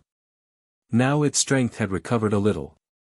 Its vigorous voice sounded in Ji Tianqing's mind soon. Only those at the soul refining stage can exert the full power of the seal of mountains and rivers and break this soul field. However, if I consume the power I have accumulated in recent months, I can give it a try. Hearing the answer from the burial of heaven, Ji Tianqing was relieved and said hurriedly, "Okay, let's try our best." After saying that, he flew out of the seal of mountains and rivers. Standing in the sky, he slowly raised his right palm. Chapter 704. Ji Tianqing roared as he unleashed all his strength, activating the black hole in his right palm. Suddenly, the black hole turned into a pitch-black vortex that blotted out the sky, and a gigantic sword shadow flew out from it. This pitch-black sword was none other than the heaven-span sword steel in Kenshin's tomb. The huge black sword exuded a cold and murderous aura as it pierced toward the five-colored sky barrier with a mighty aura that could suppress everything. Ever since the Demon Emperor's appearance and the battle at the Sky Pillar sect, Ji Tianqing had never used the black hole in his right palm again, much less summoned the burial of heaven. Unless it was truly a matter of life and death, he would never have the burial of heaven take action. After all, the burial of heaven would be severely injured the moment it took action, and it would take a long time to recover. And this time, Ji Tianqing was being intercepted by the purple-robed man, and his life was on the line. Left with no choice, he could only use the heaven-span sword steel and use this trump card. Boom! In the blink of an eye, the giant sword slammed into the five-colored sky barrier, causing a loud explosion that shook the heavens to erupt. The incomparably strong defense of the sky barrier was actually blasted open by the giant sword, and dense cracks began to appear on the barrier. At that moment, the world was filled with a bone-chilling sword chi that could destroy the world. Even though the purple-robed man was a soul-tempering cultivator, he was still intimidated by the terrifying sword intent and aura of the massive sword. Fear appeared in his eyes. What is that? How could it have such terrifying power and aura? He couldn't understand what this thing was that even a soul-tempering cultivator like him was afraid of. Could it be a primordial spirit treasure, a supreme treasure that could be called a divine artifact? The purple-robed man was stunned for a moment, but he immediately recovered and charged at the seal of mountains and rivers to intercept Ji Tianqing. Ji Tianqing! You little beast, don't even think about escaping. But by the time the purple-robed man came to his senses, Ji Tianqing had already put away the heaven-span sword steel and passed through the gap in the sky curtain. Shwa! He controlled the seal of mountains and rivers and rushed out of the spiritual domain. Instantly, the pressure on him was greatly reduced, and his flying speed doubled. He didn't even turn around to look at the situation behind him. He released his most boundless true essence, urging the mountain and river seal to fly through the sky, fleeing back to Central Continent City as fast as lightning. The size of the seal of mountains and rivers had shrunk by 10 times. It shone with a dazzling golden light, dragging a long golden flame behind it as it streaked across the sky at lightning speed. The purple-robed man was incomparably furious. He hurriedly withdrew his spiritual domain and chased after Ji Tianqing as fast as he could. 5 divine soul Dharma eyes floated behind him, and in his left palm was a foot-tall, dark green small tree. The small tree looked like a sapling, but in fact, it had luxuriant branches and leaves, and its trunk was thick and ancient. It was an ancient tree that had lived for thousands of years. This was the purple-robed man's magic treasure, the famous green light treasure tree. The 5 divine soul Dharma eyes released a boundless power, which poured into the green light treasure tree, causing the treasure tree to emit a dark green brilliance, releasing an invisible mysterious power. The invisible power released by the green light treasure tree caused the purple-robed man's figure to become illusory, blurred, like a shadow. Shwa! He took a step, and in an instant, he crossed 3 kilometers in the sky, quickly closing the distance between him and Ji Tianqing. Originally, the purple-robed man had been left behind by Ji Tianqing for more than 20 miles. However, after taking more than 10 steps in the sky, he quickly caught up to Ji Tianqing. After 20 breaths, the purple-robed man relied on the miraculous effects of the green light treasure tree to overtake Ji Tianqing, blocking his path. Ji Tianqing. You will die today without a doubt, there is no way you can escape. The purple-robed man blocked Ji Tianqing, and shouted angrily. Ji Tianqing's path was blocked, and he had no choice but to stop. His eyes gloomily looked at the purple-robed man. Damn it! He really does have a Dharma treasure that can teleport. He can cross several miles in one step. How can I escape? Ji Tianqing was full of anxiety, and he secretly thought of a way to escape. At this time, the purple-robed man raised his right hand, and with a wave of his sleeve, a 5-colored spiritual light covered the sky and earth. 5-direction dragon slash. In an instant, the spiritual chi of heaven and earth within a radius of dozens of miles was absorbed by the purple-robed man. There was a lush forest below, but it withered and decayed on the spot, turning into a patch of yellow rotten wood. The 2,000-meter-tall mountains also silently collapsed, turning into an endless amount of earth elemental power. The 5-colored spiritual light covered the sky, and condensed into 5 giant axes that could split the sky and earth. Carrying the blazing white flame formed by the spiritual energy, they slashed towards Ji Tianqing. The 5 giant axes attacked Ji Tianqing from 5 directions, and sealed off the sky and earth within a radius of 10 miles. Ji Tianqing still had no way to escape, and the seal of mountains and rivers was also suppressed by the violent and terrifying power, and its speed became much slower. At this critical moment, he had no time to think. He could only desperately urge the defensive power of the seal of mountains and rivers to resist the attack of the 5 giant axes. Boom, boom, boom.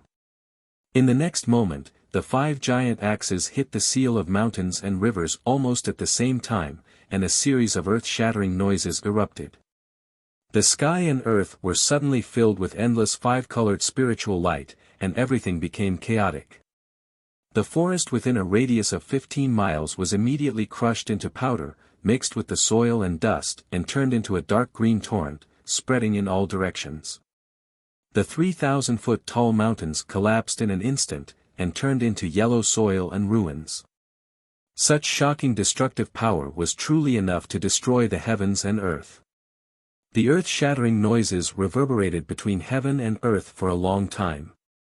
The 5-colored spiritual light and dust that covered the sky gradually dissipated after a long time.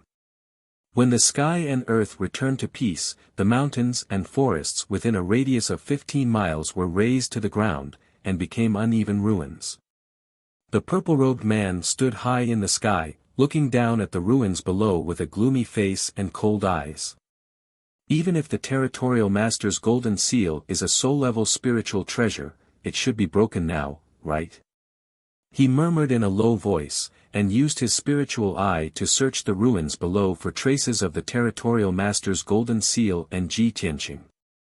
Soon, his spiritual eye saw that in the ruins 10 miles to the southwest, there was a mound of soil that moved a few times. The mound of soil that was hundreds of meters high collapsed with a crash, and a lot of soil splashed out. When the soil scattered, a dark golden seal drilled out from the ground. It was a golden seal with a radius of 3 meters, and it was the seal of mountains and rivers. However, it was not as dazzling as before, and its aura was sacred and powerful. At this moment, it had become dim, and its aura was very weak. It did not have the majestic and domineering aura that could suppress heaven and earth and encompass mountains and rivers. Seeing this, the purple-robed man frowned and cursed with a gloomy look in his eyes. Damn it! After taking 3 fatal blows from me, the territorial master's golden seal is still not broken. The golden seal that the emperor gave Ji Tianqing was not an ordinary territorial master's golden seal, but a middle-grade soul-level spiritual treasure with a more powerful array restriction added. Chapter 705. The purple-robed man knew very well that an ordinary domain lord's golden seal was only an inferior-grade soul-grade Dharma treasure. The golden seal represented the domain lord's identity, so it was even more symbolic. Its actual use was not very strong for a soul refinement realm cultivator. The purple-robed man was confident that he could shatter an ordinary golden seal within 3 moves. However, Ji Tianqing's seal of mountains and rivers was still intact after withstanding 3 fatal blows. The purple-robed man immediately concluded that this golden seal must be a middle-grade soul-grade Dharma treasure. Moreover, the imperial emperor had set up a restriction array on the golden seal, so its defensive power was very strong and could save lives at critical moments. From this point alone, he could guess that the imperial emperor had taken special care of Ji Tianqing. This made him wonder if Ji Tianqing really had a close relationship with the imperial court. At this moment, the seal of mountains and rivers exploded with a golden light and flew into the sky towards the east. The purple-robed man frowned, and a cold light surged in his eyes. He sneered, "Little bastard, you still don't want to give up and want to escape. I've already broken the golden seal's restriction array. Let's see if you can survive this time." As he spoke, the purple-robed man activated the power of the green light treasure tree. He crossed thousands of meters in the sky and chased after the seal of mountains and rivers. In just 10 short breaths, he caught up to the seal of mountains and rivers and blocked it in the sky. 1,000 mountains collapse. The purple-robed man shouted in a low voice. He held the green light treasure tree in his right hand and slashed at the seal of mountains and rivers. Suddenly, the dark green light treasure tree bloomed with thousands of 5-colored spiritual lights and slashed at the seal of mountains and rivers with the power to destroy everything. Each 5-colored spiritual light was 10 miles long, like a rainbow across the sky. Thousands of spiritual lights cut through the sky at the same time, like thousands of rainbows appearing, causing the sky within 100 miles to be dazzling and gorgeous. Although the scene was beautiful, the power of this Dharma spell was unparalleled. The thousands of spiritual lights were enough to destroy the land within 100 miles and crush thousands of mountains into ruins. The weakened seal of mountains and rivers could not block the green light treasure tree's Dharma spell. Thousands of 5-colored spiritual lights descended from the sky and enveloped the seal of mountains and rivers. In the next moment, the seal of mountains and rivers was about to be shattered into pieces. Ji Tianqing would not be able to escape either, he would certainly be reduced to ashes. At this moment, the sky 1,000 meters to the left of the seal of mountains and rivers suddenly twisted and rippled. Shwa! A tall figure appeared in the sky out of thin air. This person was dressed in a loose black robe and wore a specially made black gold mask, revealing only a pair of eyes that were as deep as the ocean. Just like the purple-robed man, he had concealed his true appearance. However, his bearing was extraordinary. His entire body exuded the imposing aura of a transcendent, and he wasn't any weaker than the purple-robed man. A mighty soul refinement realm expert actually needs to use the Azure Radiance treasure tree to deal with a junior? Ha! The Duanmu clan's face has been completely thrown away by you. The black-robed man sneered disdainfully. He waved his right palm like lightning and shot out a dazzling white light. The dazzling white light that was over 1,000 meters long was actually a white dragon that was completely white and extremely majestic. Roar!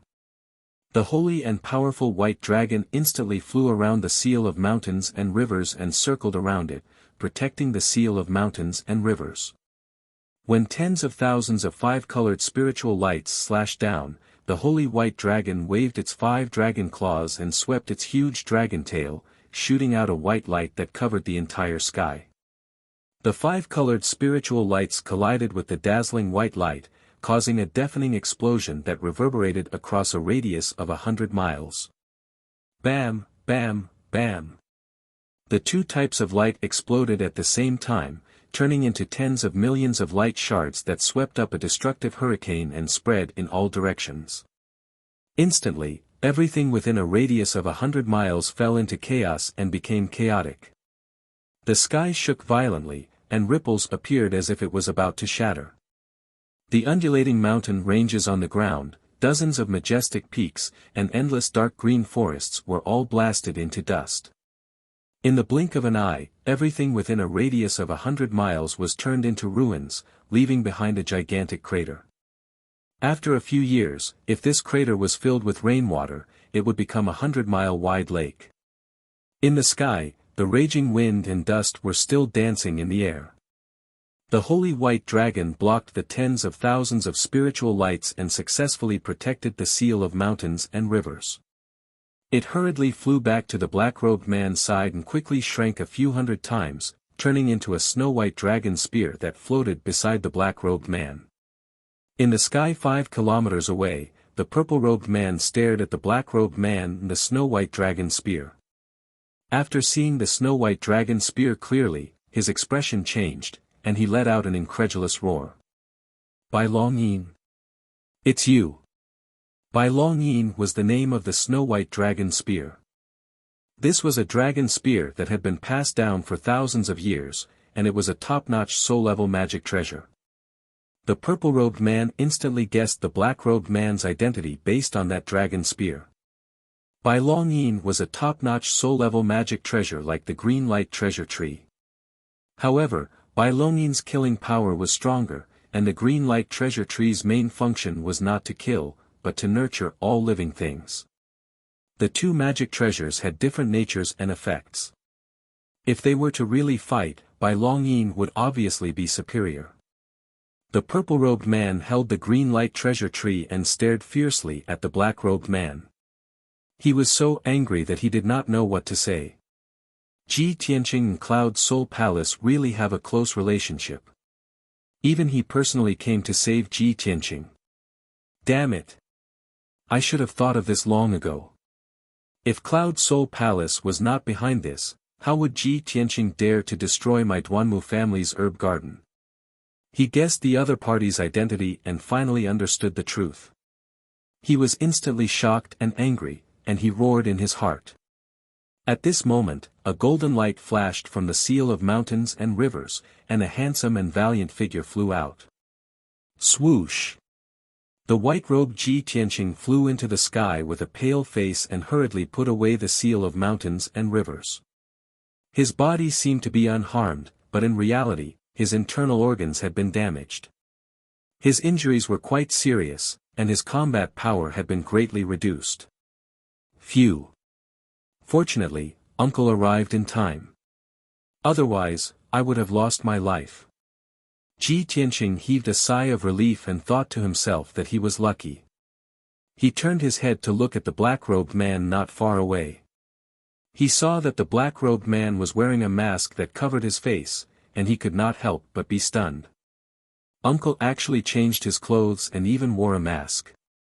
But he used his natal magic treasure. The other party would definitely recognize him. Isn't this unnecessary? Ji Tianqing looked at the black-robed man and then looked at the purple-robed man. He thought to himself, both of them have guessed each other's identity, but both of them have to disguise their identities. It seems that they do not want to fall out with each other for the time being. They want to fight openly to prevent the imperial court from interfering. Thinking of this, Ji Tianqing understood the crux of the matter. He hurriedly flew to the black-robed man's side and cupped his hands in respect. Thank you for saving me, Senior. Chapter 706. This is not the place to talk. Let's leave this place first. The black-robed man's voice rang in Ji Tianqing's mind. After that, he looked at the purple-robed man 10 miles away and said in a confident and overbearing tone, "With me around, you can't hurt him. Leave quickly." The purple-robed man frowned fiercely and his eyes were as cold as ice. Although he knew what the other party said was right, he was not reconciled and was so angry that he almost went berserk. He held the green light treasure tree tightly and said in a cold tone, "I heard that you went into seclusion for 3 years and only came out 2 months ago. You've already mastered the Cloud Dragon's 6 transformations. I wonder if it's true." The black-robed man raised his eyebrows and sneered, "You're well informed. Looks like you won't give up if I don't let you see my divine skill." When his voice fell, he suddenly activated his divine skill and his whole body burst out with a powerful aura. Swoosh! A dazzling white light appeared and immediately condensed into 6 huge divine soul Dharma eyes behind him. The 6 divine soul Dharma eyes were arranged in 6 directions and slowly rotated, emitting a majestic aura, making him as mysterious and majestic as a god. When the purple-robed man saw the 6 divine soul Dharma eyes appear, his pupils shrank and he whispered to himself, as expected. I didn't expect you to break through to the 6th stage before me. The black-robed man sneered and said in a mocking tone, Now, do you still want to humiliate yourself?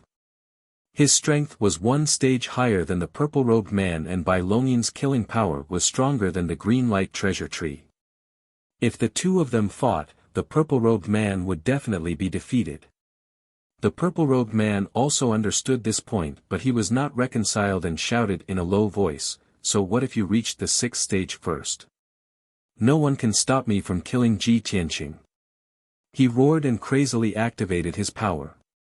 He used a secret method to absorb the spiritual energy of heaven and earth within 100 miles and poured it into the green light treasure tree. The green light treasure tree suddenly expanded and turned into a towering tree that was thousands of feet tall. It bloomed with colorful rays that covered the sky. Seeing this scene, the black-robed man's expression immediately changed, and his eyes darkened. He reached out to grab Ji Tianqing and put him into the black thumb ring on his left thumb. Ji Tianqing only saw a flash of brilliance in front of his eyes, and then he entered a space similar to a secret chamber. This was the internal space of a soul-grade magic treasure. There was also a similar space in the seal of mountains and rivers. The black-robed man did this to protect him from the aftermath of the battle. After all, the shockwaves from the battle between 2 spirit-refining stage cultivators could destroy the world. It was not something a divine origin stage cultivator could handle. After a few breaths, the purple-robed man pushed his power to the limit. He used both of his palms to cast a mysterious spell, controlling the towering tree to smash towards the black-robed man. Heaven-breaking divine light. Following his angry roar, the towering giant tree released more than 36,000 7-colored light pillars, like a rainbow cutting through the sky, slashing toward the black-robed man. The black-robed man's eyes were cold as he shouted in a deep voice, Since you insist on humiliating yourself, I'll fulfill your wish. As he spoke, he also used 100% of his power, using his left palm to cast a spell, using the power of the 6 divine soul Dharma eyes. He waved his right sleeve and released the white dragon's roar, which turned into a 1,000-feet-long divine dragon, fiercely attacking the green light treasure tree. Dragon battle in the star field. Following the black-robed man's angry roar, the 1,000-feet-long divine dragon soared into the sky, baring its fangs and brandishing its claws as it attacked the green light treasure tree. Bang, bang, bang. Boom. The sky full of white light and the 7-colored light pillars collided, creating a series of muffled sounds. Immediately after, the 1,000-feet-long divine dragon fiercely attacked the green light treasure tree, creating a loud explosion that shook the sky. Instantly, the area within a radius of 200 miles was shaken, and layers of ripples appeared in the sky. Heaven and earth were turbid, filled with 7-colored light, dazzling and dazzling. The destructive shockwaves spread out like ripples, immediately destroying everything within a radius of 100 miles. This area was already in ruins, and after being swept by the shockwaves of the battle, it suddenly became a 1,000-feet-deep abyss. The area within a radius of 100 miles was also affected. Countless cracks appeared on the ground, mountains collapsed, and large patches of forest were crushed into powder. What a heaven-destroying, earth-shattering showdown. In the turbid sky, the black-robed man still stood proudly, with the 6 divine soul Dharma eyes floating behind him, and the 1,000-feet-long divine dragon flying in the sky before him. However, the purple-robed man was blasted dozens of miles away, crashing heavily into the ruins below, creating a 1,000-meter-deep hole in the ground. The 1,000-feet-tall green light treasure tree also dimmed. Hundreds of pieces of paper were broken, and thousands of green leaves were scattered. After each millstone-sized leaf fell to the ground, it turned into a rich green with spiritual light, quickly dissolving and dissipating. The purple-robed man climbed out of the ruins in a sorry state, and used his power to shake off the dust on his body. His face was pale, and he panted. His eyes flashed with anger and grief, and his body surged with a dark red murderous aura. Seeing that many branches and leaves of the towering tree were broken, his heart ached. He wanted to tear the black-robed man and Ji Tianqing into pieces. However, he could only think about it. It was impossible for him to do it today. The black-robed man's strength was even stronger than before. If he continued to fight, he would definitely be injured today. When he thought of this, he suppressed the humiliation he felt and shouted coldly, "I will remember this. Just you wait. One day, I will flatten Cloud Spirit Palace."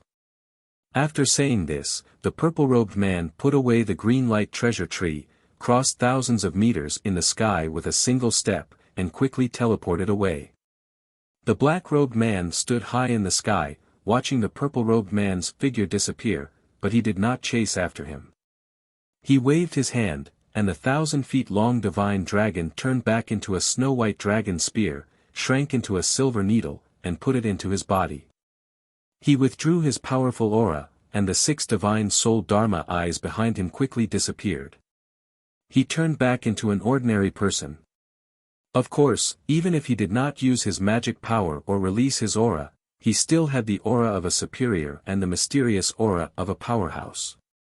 He reached out and took off the black gold mask, revealing a resolute, thin, and angular face. Without a doubt, he was the palace master of Cloud Spirit Palace, Yun Yao's father, Yun Zhongqi. Yun Zhongqi flicked his left hand, and a flash of white light appeared on his black thumb ring. Swoosh! Ji Tianqing flew out of the ring's internal space and appeared in the sky. He looked around and saw that the battle was over, and the purple-robed man had escaped far away. Only then did he bow to Yun Zhongqi. "Uncle Yun, thank you for saving my life." Yun Zhongqi raised his hand and gestured for him to rise. He said calmly, "You don't have to thank me. This was our agreement. However, you must be careful from now on. If there are no special circumstances, it is best not to leave the imperial residence. Duanmu Huang has gone crazy. He actually tried to kill you himself. I did not expect this." Chapter 707. When he mentioned the Duanmu Huang, the anger in Ji Tianqing's eyes did not dissipate. He laughed coldly, "Humph. This means that I destroyed the Duanmu family's herb garden and caused the Duanmu family to fall into dire straits. If not for this, the Duanmu Huang would not have been so furious and attacked me without regard for his status." After a pause, he said apologetically to Yun Zhongqi, "Uncle Yun, we agreed to work together and I would deal with the Duanmu family. Now that you have appeared to save me, even if you are wearing a mask, the Duanmu Huang will definitely recognize you. The Duanmu Huang already knows about my relationship with Cloud Soul Palace. I am truly sorry for dragging Cloud Soul Palace into this." Without waiting for him to finish, Yun Zhongqi waved his hand and said, "Tianqing, you don't have to blame yourself. This is a grudge between Cloud Soul Palace and the Duanmu family. You were able to destroy the Duanmu family's herb garden, which is a great contribution. You have already greatly reduced the pressure on Cloud Soul Palace. Now that the Duanmu family is in a precarious situation, even if the Duanmu Huang knows that you are working with Cloud Soul Palace, what can they do to me? Cloud Soul Palace is not afraid of a direct battle with the Duanmu family. Furthermore, I will take advantage of this victory and completely destroy the Duanmu family." Speaking up to this point, Yun Zhongqi thought of something important and said to Ji Tianqing in a serious tone, "Tianqing, previously your aunt asked Yao Yao to pass a message to you. You already know about that matter, right? Yao Yao's grandfather, Miracle Dr. Bailey, is about to return to Zhongzhou. Next month is his 300th birthday. When the time comes, I hope that you can attend the birthday banquet and meet with Yao Yao's grandfather. Ji Tianxing immediately revealed a wisp of a smile, cupped his hands, and bowed. Since uncle has invited me, Junior will naturally accept. Yun Zhongqi nodded slightly and said earnestly, since that is the case, then you should return to the imperial residence. During this period of time, try to be as careful as possible. Don't let yourself fall into dire straits. Although I can save you once, I can't protect you for long. Ji Tianxing nodded to express his understanding. Then, he bowed and bid farewell to Yun Zhongqi before turning around and flying toward Central Continent City. Yun Zhongqi stood high in the sky and watched his back disappear into the distance before leaving quietly. Inside the imperial residence, Cloud Palace. 5 colored spirit clouds enveloped the Yunshao Palace, making the majestic palace look like a fairyland. Outside the gate of the palace, there were 18 guards in armor and carrying swords, looking solemn and dignified. A young man in a blue robe, who was even more beautiful than a woman, was waiting outside the door. His left hand was behind his back, and his right hand was holding a green jade folding fan. His entire body exuded a noble and graceful aura. Without a doubt, this handsome man was precisely Murong Lingfeng. He looked calmly at Yunshao Palace.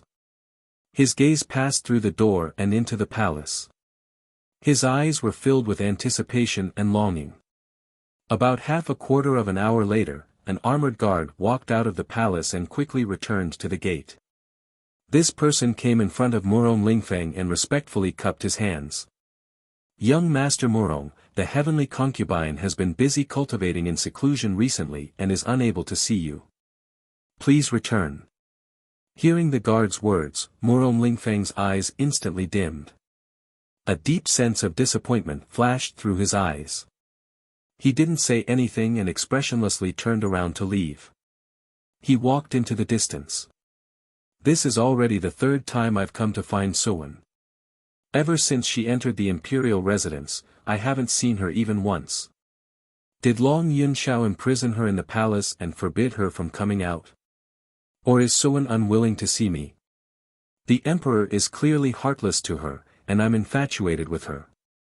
Why is she so indifferent and unwilling to see me?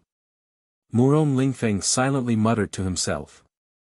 His mood was very low, and his eyes were a little gloomy.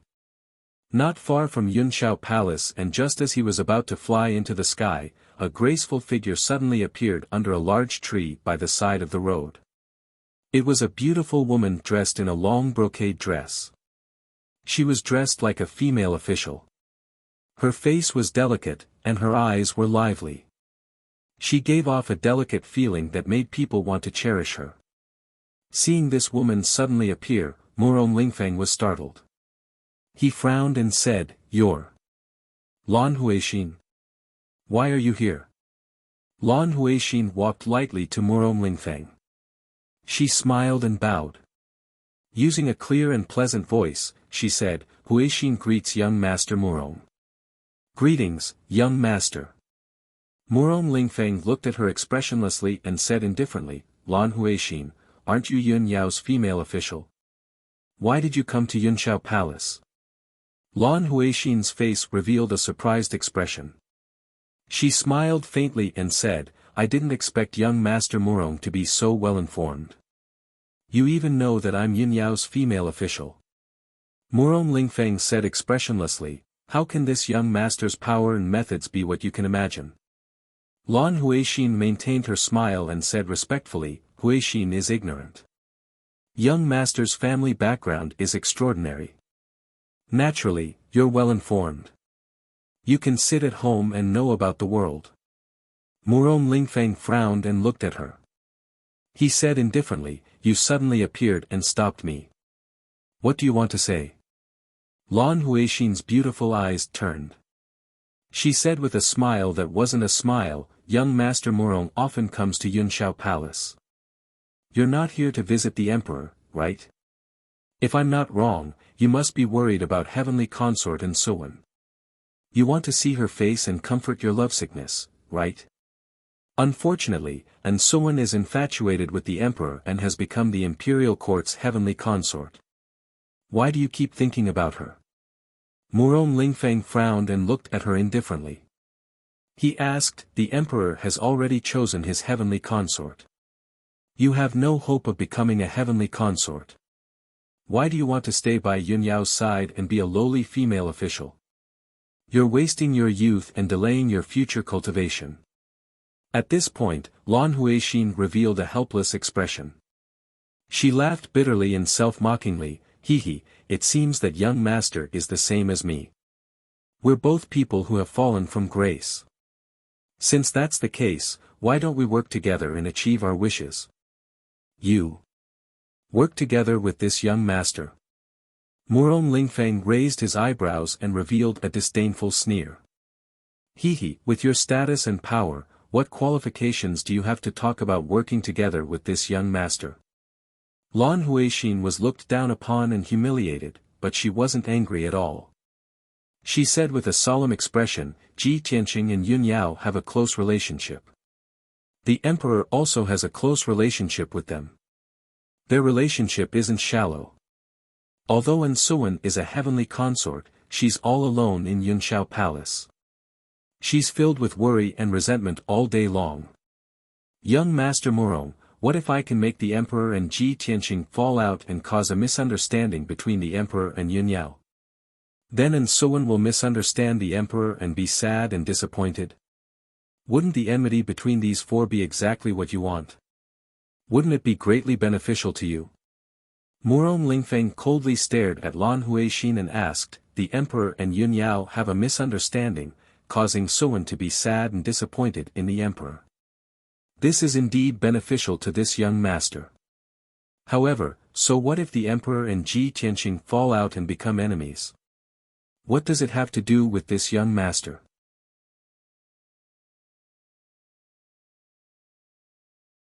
Chapter 708. Suddenly hearing Lan Huixin's words, Murong Lingfeng's expression changed and a cold glint flashed across his eyes. Whoosh! His figure flashed 10 steps away and instantly appeared in front of Lan Huixin. He reached out his left hand at lightning speed and grabbed her neck. You dare to spy on the Murong family's secret? Speak. What else do you know? Lan Huixin's neck was being choked by Murong Lingfeng's large hand. Her feet left the ground and her face turned pale as she struggled.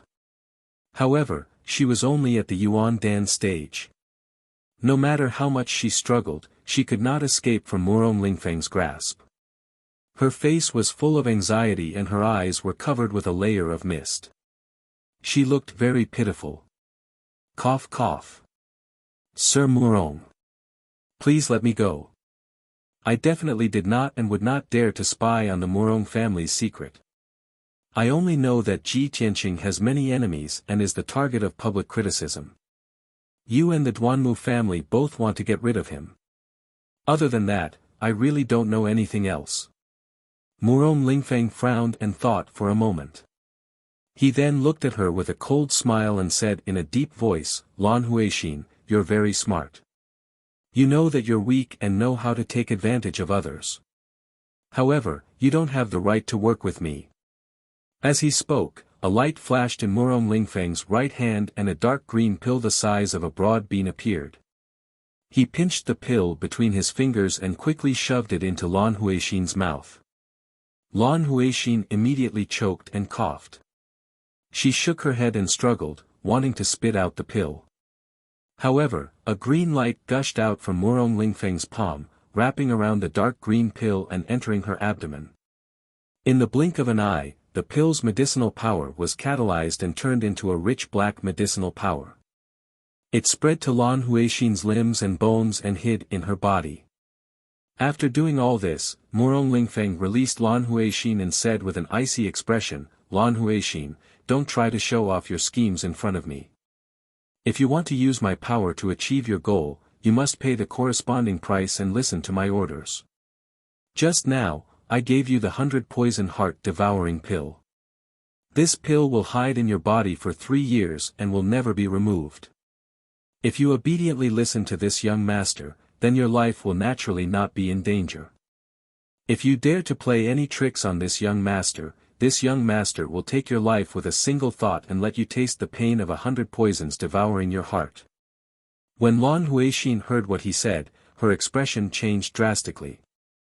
Her eyes widened, revealing a look of horror. She had never thought that Murong Lingfeng, who had a gentle and graceful demeanor on the surface, would actually be so despicable, vicious, and unscrupulous. At this moment, her heart was filled with regret. She hated herself for taking the initiative to look for Murong Lingfeng. In the end, she was a victim of her own cleverness. She was poisoned by Murong Lingfeng and could only listen to him. Now that things had come to this, it was too late for regrets. She truly wanted to cry but had no tears. When Ji Tianqing returned to the imperial residence, it was already evening.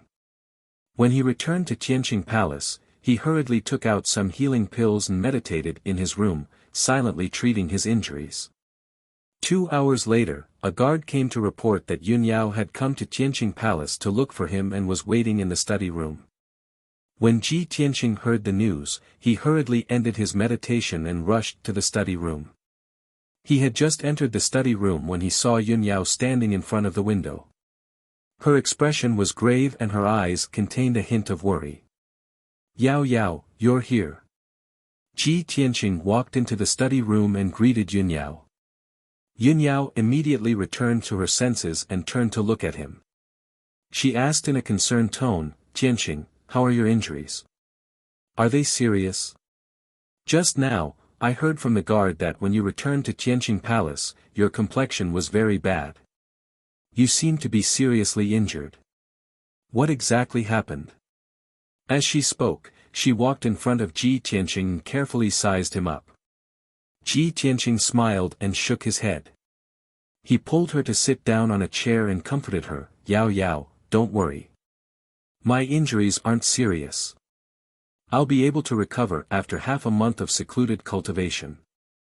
In the past 2 days, Yan Er's third imperial uncle has come to Central State City and is looking for Hui Yan everywhere." Ji Tianqing explained to Yun Yao what had happened today, including Hui Yan's identity and experience, as well as the Duanmu Huang's attack on him. Yun Yao was not interested in Hui Yan's identity and background. She was only worried about Ji Tianqing's safety. When she heard that the Duanmu Huang had personally attacked Ji Tianqing, she couldn't help but break out in cold sweat. She was extremely worried. When she heard that her father, Yun Zhongqi, had arrived in time and luckily saved Ji Tianqing's life, she finally let out a sigh of relief. After a while, when Ji Tianqing finished explaining the entire matter, she hurriedly warned him, "Tianqing, the Duanmu Huang has been forced into a desperate situation by you. The Duanmu Huang actually personally attacked you. Fortunately, you issued the auspicious cloud token in time, so my father was able to save you in time. If my father had arrived a moment later, I really don't know how terrible the consequences would have been. You must be extra careful in the future. You can't leave the monarch palace so easily anymore." In order to not let Yun Yao worry, Ji Tianqing naturally nodded and agreed. "Amen, Yao Yao, don't worry. I won't give the Duanmu Huang a chance to assassinate me again. Moreover, I've been seriously injured this time. I'll need to go into secluded cultivation for at least half a month to recover." Yun Yao asked a few more questions and gave a few words of concern before she finally felt relieved. "Tianqing, you're injured now, so I won't take up any more of your time. You can go into secluded cultivation to recover. If there's anything urgent, I'll come and find you again." After saying that, Yun Yao got up and took her leave, leaving Tianqing Palace. After she left, Ji Tianqing also returned to his residence and went into secluded cultivation to recover. After an hour, Yun Yao returned to her own cave residence. She had just returned to the sleeping quarters of her residence when a graceful figure quickly walked into the sleeping quarters. This person was her female official, Lan Huixin. She came in front of her and bowed, reporting, "Big Sister Yun, you haven't been in the palace for the past 2 days. The emperor has come to look for you several times." Every time you weren't around, this servant would send the emperor away. However, this servant saw that the emperor's expression was strange. He must have something urgent to look for you, so this servant specially came to inform you. After listening to Lan Huixin's report, Yun Yao immediately frowned as a trace of doubt flashed across her eyes. Long Yunxiao came to look for me several times. What's so important about him? Could it be about Tianqing and the Duanmu family? This thought flashed across Yun Yao's mind, and she immediately had an idea. Okay, I got it. You can leave. She calmly waved her hand, indicating for Lan Huixin to leave. After Lan Huixin left the sleeping quarters, she got up and left Yunyao Palace, rushing to the emperor's cave residence, Yunxiao Palace. Lan Huixin had been hiding outside the palace, secretly watching Yunyao. Seeing that she was rushing to Yunxiao Palace, a trace of a cold smile flashed across her eyes. She hurriedly took out a note that she had written long ago, tied it to the leg of a messenger spirit bird, and released the spirit bird. Chapter 709. By the time Yunyao arrived at Long Yunxiao's cave, night had already fallen. The guards of Cloudy Palace were no strangers to her. They hurriedly opened the door and led her into Cloudy Palace. A few minutes later, the guards led her to the reception hall and had her sit down to drink tea while waiting. They then went to report the news to Long Yunxiao. At the same time, the rainbow spirit bird also arrived at Cloudy Palace and flew into a deep palace in the depths of the palace. This magnificent palace was heavenly consort Ansuwen's bedroom. Ansuwen was wearing a long brocade dress and a jade phoenix coronet on her head. Her hair was tied up in a bun with a golden hairpin. She was sitting in front of the window. Although she was dressed in splendid attire and looked graceful and luxurious, her eyes were staring blankly at the night sky outside the window. Deep resentment was hidden in the depths of her eyes. Whoosh! At this time, the rainbow spirit bird descended from the sky and landed in front of the window. Ansuwen was startled awake. She stared at the messenger bird for a moment, then took a small piece of paper from the bird's leg. There were only 2 short sentences on the paper. After she finished reading it, her expression changed and a cold light flashed through her eyes. Damn it! What does she think Cloudy Palace is? She actually dares to ignore this consort's existence. Ansuwen's beautiful face was cold and she angrily shouted in a low voice. Then, she quickly walked out of the bedroom and quietly rushed to the reception hall. When she quietly entered the guest hall, she heard Long Yunxiao and Yunyao's voices coming from the hall when she was still a few dozen steps away. Ansuwen's expression changed slightly when she heard the 2 of them talking. She hurriedly entered a quiet room at the side of the hall and hid in the dark to listen to the movements in the hall. Inside the hall, Long Yunxiao and Yunyao exchanged a few pleasantries before taking their respective seats and starting to talk. Long Yunxiao looked at Yunyao with a gentle gaze and said with a smile, "Yao Yao, why did you take the initiative to look for this monarch today? Is there something wrong?" Yunyao glanced at him and said with a calm expression, "If you didn't look for me time and time again, why would I look for you? Speaking of which, I should be the one asking. Why are you looking for me?"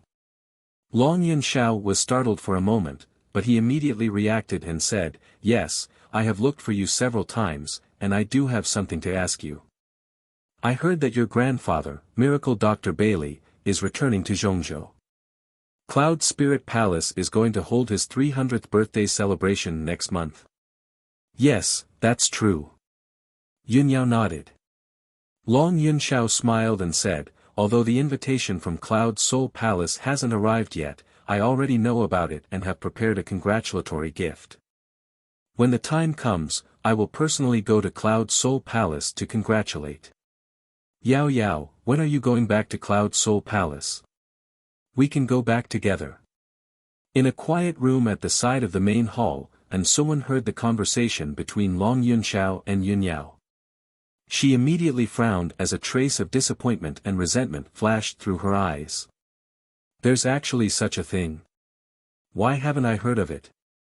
The emperor is preparing to go to Cloud Spirit Palace to celebrate his birthday. As the heavenly concubine, why didn't I receive any news? Could it be that the emperor is planning to go to Cloud Soul Palace with Yun Yao and not bring me along? At this moment, Long Yunxiao and Yun Yao talked about another matter. Long Yunxiao said in a concerned tone, Yao Yao, Ji Tianqing is too daring. He actually destroyed the Duanmu family's herb garden and caused the Duanmu family to suffer great losses. The situation in Zhongzhou is also in chaos. Although the imperial court won't say anything and won't interfere in this matter, they still have to protect the stability of Zhongzhou. Also, the Duanmu family has been forced into a dead end. They will definitely fight back and take revenge on all their enemies. Ji Tianqing is the first to bear the brunt of it. I'm worried that you will be affected. You must be careful. Yes, I know. Thank you for your concern. Yun Yao replied calmly. After pausing for a moment, she thought of something and said to Long Yunxiao, Tianqing has his own plans and reasons for doing this. At least, it can reduce a lot of pressure on Cloud Soul Palace. I know that Tianqing's actions will destroy the balance and cause Zhongzhou to be in chaos. It will most likely make the emperor unhappy. If the imperial court does anything that is not beneficial to Tianqing, I hope you can help. Hearing this, Long Yunxiao revealed a bitter smile and said with a complicated tone, Ao Yao, you have never begged anyone and you have never lowered your head to anyone. I didn't expect you to say this to me because of him. Yun Yao looked at him calmly and asked indifferently, so, are you going to help or not? Long Yunxiao immediately revealed a face full of smiles and quickly nodded, I'll help. Since you've asked, how can I sit back and do nothing? Yes, that's more like it. Yun Yao replied and thanked him. And Suwen, who was in the quiet room, heard the conversation between Long Yunxiao and Yun Yao. Her heart instantly ached and a layer of mist appeared in her eyes. As expected, the emperor is still infatuated with Yun Yao. He treats her like a treasure and listens to her every word. For her, the emperor is willing to give up his dignity and help his love rival. But for me. For the past few months, the emperor has turned a blind eye to me and has never cared about me. Why? Why does he treat Yun Yao like a god and treat me like a worn-out shoe? At this moment, a guard quickly walked into the guest hall. After bowing to Long Yunxiao and Yun Yao, he respectfully reported the news.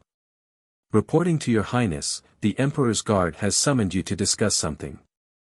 After listening to the guard's report, Long Yunxiao nodded and waved his hand, indicating for him to withdraw. Then, he revealed an apologetic smile to Yun Yao and said, Yao Yao, wait here for a moment. I'll go take care of something and will be back soon. Amen, go ahead. Yun Yao nodded in response. After Long Yunxiao left the hall, she picked up the spiritual tea on the table and quietly sipped it while waiting. However, Yun Yao had just taken 2 sips of tea when she heard footsteps in the hall. She subconsciously turned her head and saw An Suwen, who was wearing a long brocade dress and looking elegant and graceful, walking over with a frosty expression. Yun Yao was stunned for a moment. She didn't understand why An Suwen suddenly appeared. At this moment, An Suwen walked into the hall and stood 10 steps away from her. She said in a cold voice, Yun Yao, I already warned you last time. I didn't expect you to be so shameless as to take the initiative to come to Yunxiao Palace. Hearing An Suwen's words, Yun Yao immediately frowned. She put down the teacup in her hand and her expression turned cold. She said indifferently, Heavenly concubine, please watch your words. I'm looking for the emperor to discuss something serious. I definitely didn't. Before she could explain, An Suwen interrupted her with a cold smile. Ha ha ha. Yun Yao, you're indeed a two-faced person. You pretend to be pure and innocent, but you're actually a manipulator. You chatted with the emperor, invited him to Yunling Palace's birthday celebration, and asked him to help you. Are all these things serious business? I think you're secretly in cahoots with the emperor. I've already caught you in the act. How are you going to deny it? And Suan became even more agitated due to her strong feelings of bitterness, jealousy, and anger. Her tone became even more sorrowful and fierce. Chapter 7:10. The House of Red Sleeves was a rather elegant way of putting it. But in reality, it was referring to the courtesans in the brothel. And Suan was clearly criticizing Yunyao. She pretended to be pure on the surface, but in reality, she was secretly seducing Long Yunxiao like a courtesan. How could Yunyao endure such humiliation? Her expression immediately turned cold as she yelled angrily, "And Suan, even if you're the heavenly consort, you shouldn't insult my reputation like this." As she spoke, she raised her hand and slapped And Suan. And Suan couldn't dodge in time and was slapped across the face by Yunyao. Slap! And Suan's face turned pale from the slap and she staggered back 2 steps. She instinctively covered her face and glared at Yunyao in disbelief. She yelled angrily, "You dare hit me? I'm the mistress of Yunxiao Palace. Yunyao! How dare you attack the heavenly consort?" And Suan was shocked and furious. She yelled angrily, "Guards! Take down this insolent person. Today, I'll let her know who's the mistress of Yunxiao Palace and who's the heavenly consort." Following In Suan's order, the 2 guards guarding the entrance immediately rushed into the main hall to capture Yunyao. Yunyao was also filled with anger after being humiliated by In Suan for no reason. She was truly furious. When she saw the 2 guards pouncing over, her expression instantly turned cold. Her eyes were sharp as she yelled, "Let's see who dares to touch me." She had a noble and otherworldly aura to begin with. Now that she yelled angrily, her aura was naturally dignified and awe-inspiring. The 2 guards knew her identity and didn't dare to make a move. After exchanging glances with each other, the 2 of them retreated to the corner of the hall. And Suan flew into a rage when she saw this. She reprimanded them fiercely, "Bastards! You dare to disobey my orders." The 2 guards looked troubled. They didn't dare to capture Yunyao, but they couldn't explain themselves either. The 2 of them could only lower their heads and pretend that nothing had happened. Yunyao glared at In Suan and said coldly, "In Suan, don't go overboard. Not to mention you, even if the emperor was here, he wouldn't dare to humiliate me like this, much less order the guards to capture me." And Suan's cold gaze swept past the 2 guards, then she turned to Yunyao and shouted angrily, "Humph! The Son of Heaven is infatuated with you and cherishes you. Of course, he wouldn't bear to punish you. Since that's the case, I'll do it myself." After saying that, And Suan really did pounce on Yunyao and swung her palms at Yunyao. Perhaps it was to take revenge for the slap just now, but she used all her strength to slap Yunyao's face. However, And Suan only had the strength of the origin core stage. No matter how angry she was and how much strength she used, she couldn't hurt Yunyao. When her palms came at her at lightning speed, Yunyao's figure flashed and she retreated 5 steps, easily dodging the attack. And Suan's palms missed and she became even angrier. She roared hysterically, "Yunyao! Don't even think about dodging. No matter what, I won't let you off easily today. Even if the emperor begs for mercy on your behalf, it's useless." The anger and resentment that had accumulated over the past few months made In Suan very emotional. She was filled with grief and indignation, and tears welled up in her eyes. She let out a low growl and pounced towards Yunyao again, this time with an even faster speed. She spread her fingers and grabbed at Yunyao like an eagle's claws, vowing to capture Yunyao on the spot. Yunyao had the strength of the divine origin stage and could instinctively repel In Suan with a casual move. However, this was Yunxiao Palace, and In Suan was a heavenly consort. If she really fought back and injured In Suan, it would definitely deepen the misunderstanding and hurt the imperial court's reputation. Therefore, she could only hurriedly dodge and couldn't fight back. Otherwise, it would only make things worse. When Ensuan pounced on her relentlessly, she moved nimbly and her figure flashed again and again, constantly dodging Ensuan's attacks. Ensuan was determined to capture her. She chased after her endlessly in the main hall and tangled with her. Soon, 20 breaths of time passed. Ensuan pounced on Yunyao more than 10 times, but she still couldn't catch her. She couldn't even touch the corner of Yunyao's clothes. Deep grief and humiliation made her more and more irritable. She finally lost her patience. Demon sealing divine palm. Ensuan shouted in a cold voice. She finally used all of her strength and used the family's secret palm technique. Her palms immediately became dazzling and released a dark green spirit light, bursting with an incomparably powerful aura. She condensed 2 palms the size of millstones in her hands and grabbed at Yunyao from both sides. Yunyao's slender figure was immediately engulfed by the 2 giant palms of light. She was about to be captured. At this critical moment, Yunyao was still calm and composed. She didn't care about Ensuan's secret palm technique at all. She was about to use her movement technique to dodge when an angry shout suddenly came from the main hall's entrance. "Stop! What are you doing?" It was Long Yunxiao's voice. His tone was angry, anxious, and also contained a hint of worry. When his voice rang out, his entire body turned into a 5-colored spirit light and streaked across the main hall like lightning. He rushed between Yunyao and Ensuan. Although, he still didn't know what was going on. However, when he saw Ensuan attacking Yunyao with both palms, he subconsciously shielded Yunyao behind him. Then, he raised his right hand and sent a giant 5-colored palm towards Ensuan. Bang! With a dull sound, the giant 5-colored palm smashed the 2 dark green palms into pieces. The 5-colored palm's power hadn't dissipated yet. It viciously slammed into Ensuan and sent her flying. Pfft! Ensuan spat out a mouthful of blood and flew a dozen meters away. She landed heavily on the ground with a dull thud. When she struggled to get up from the ground, her face was already pale. Her hair was disheveled, and her pretty face was filled with despair.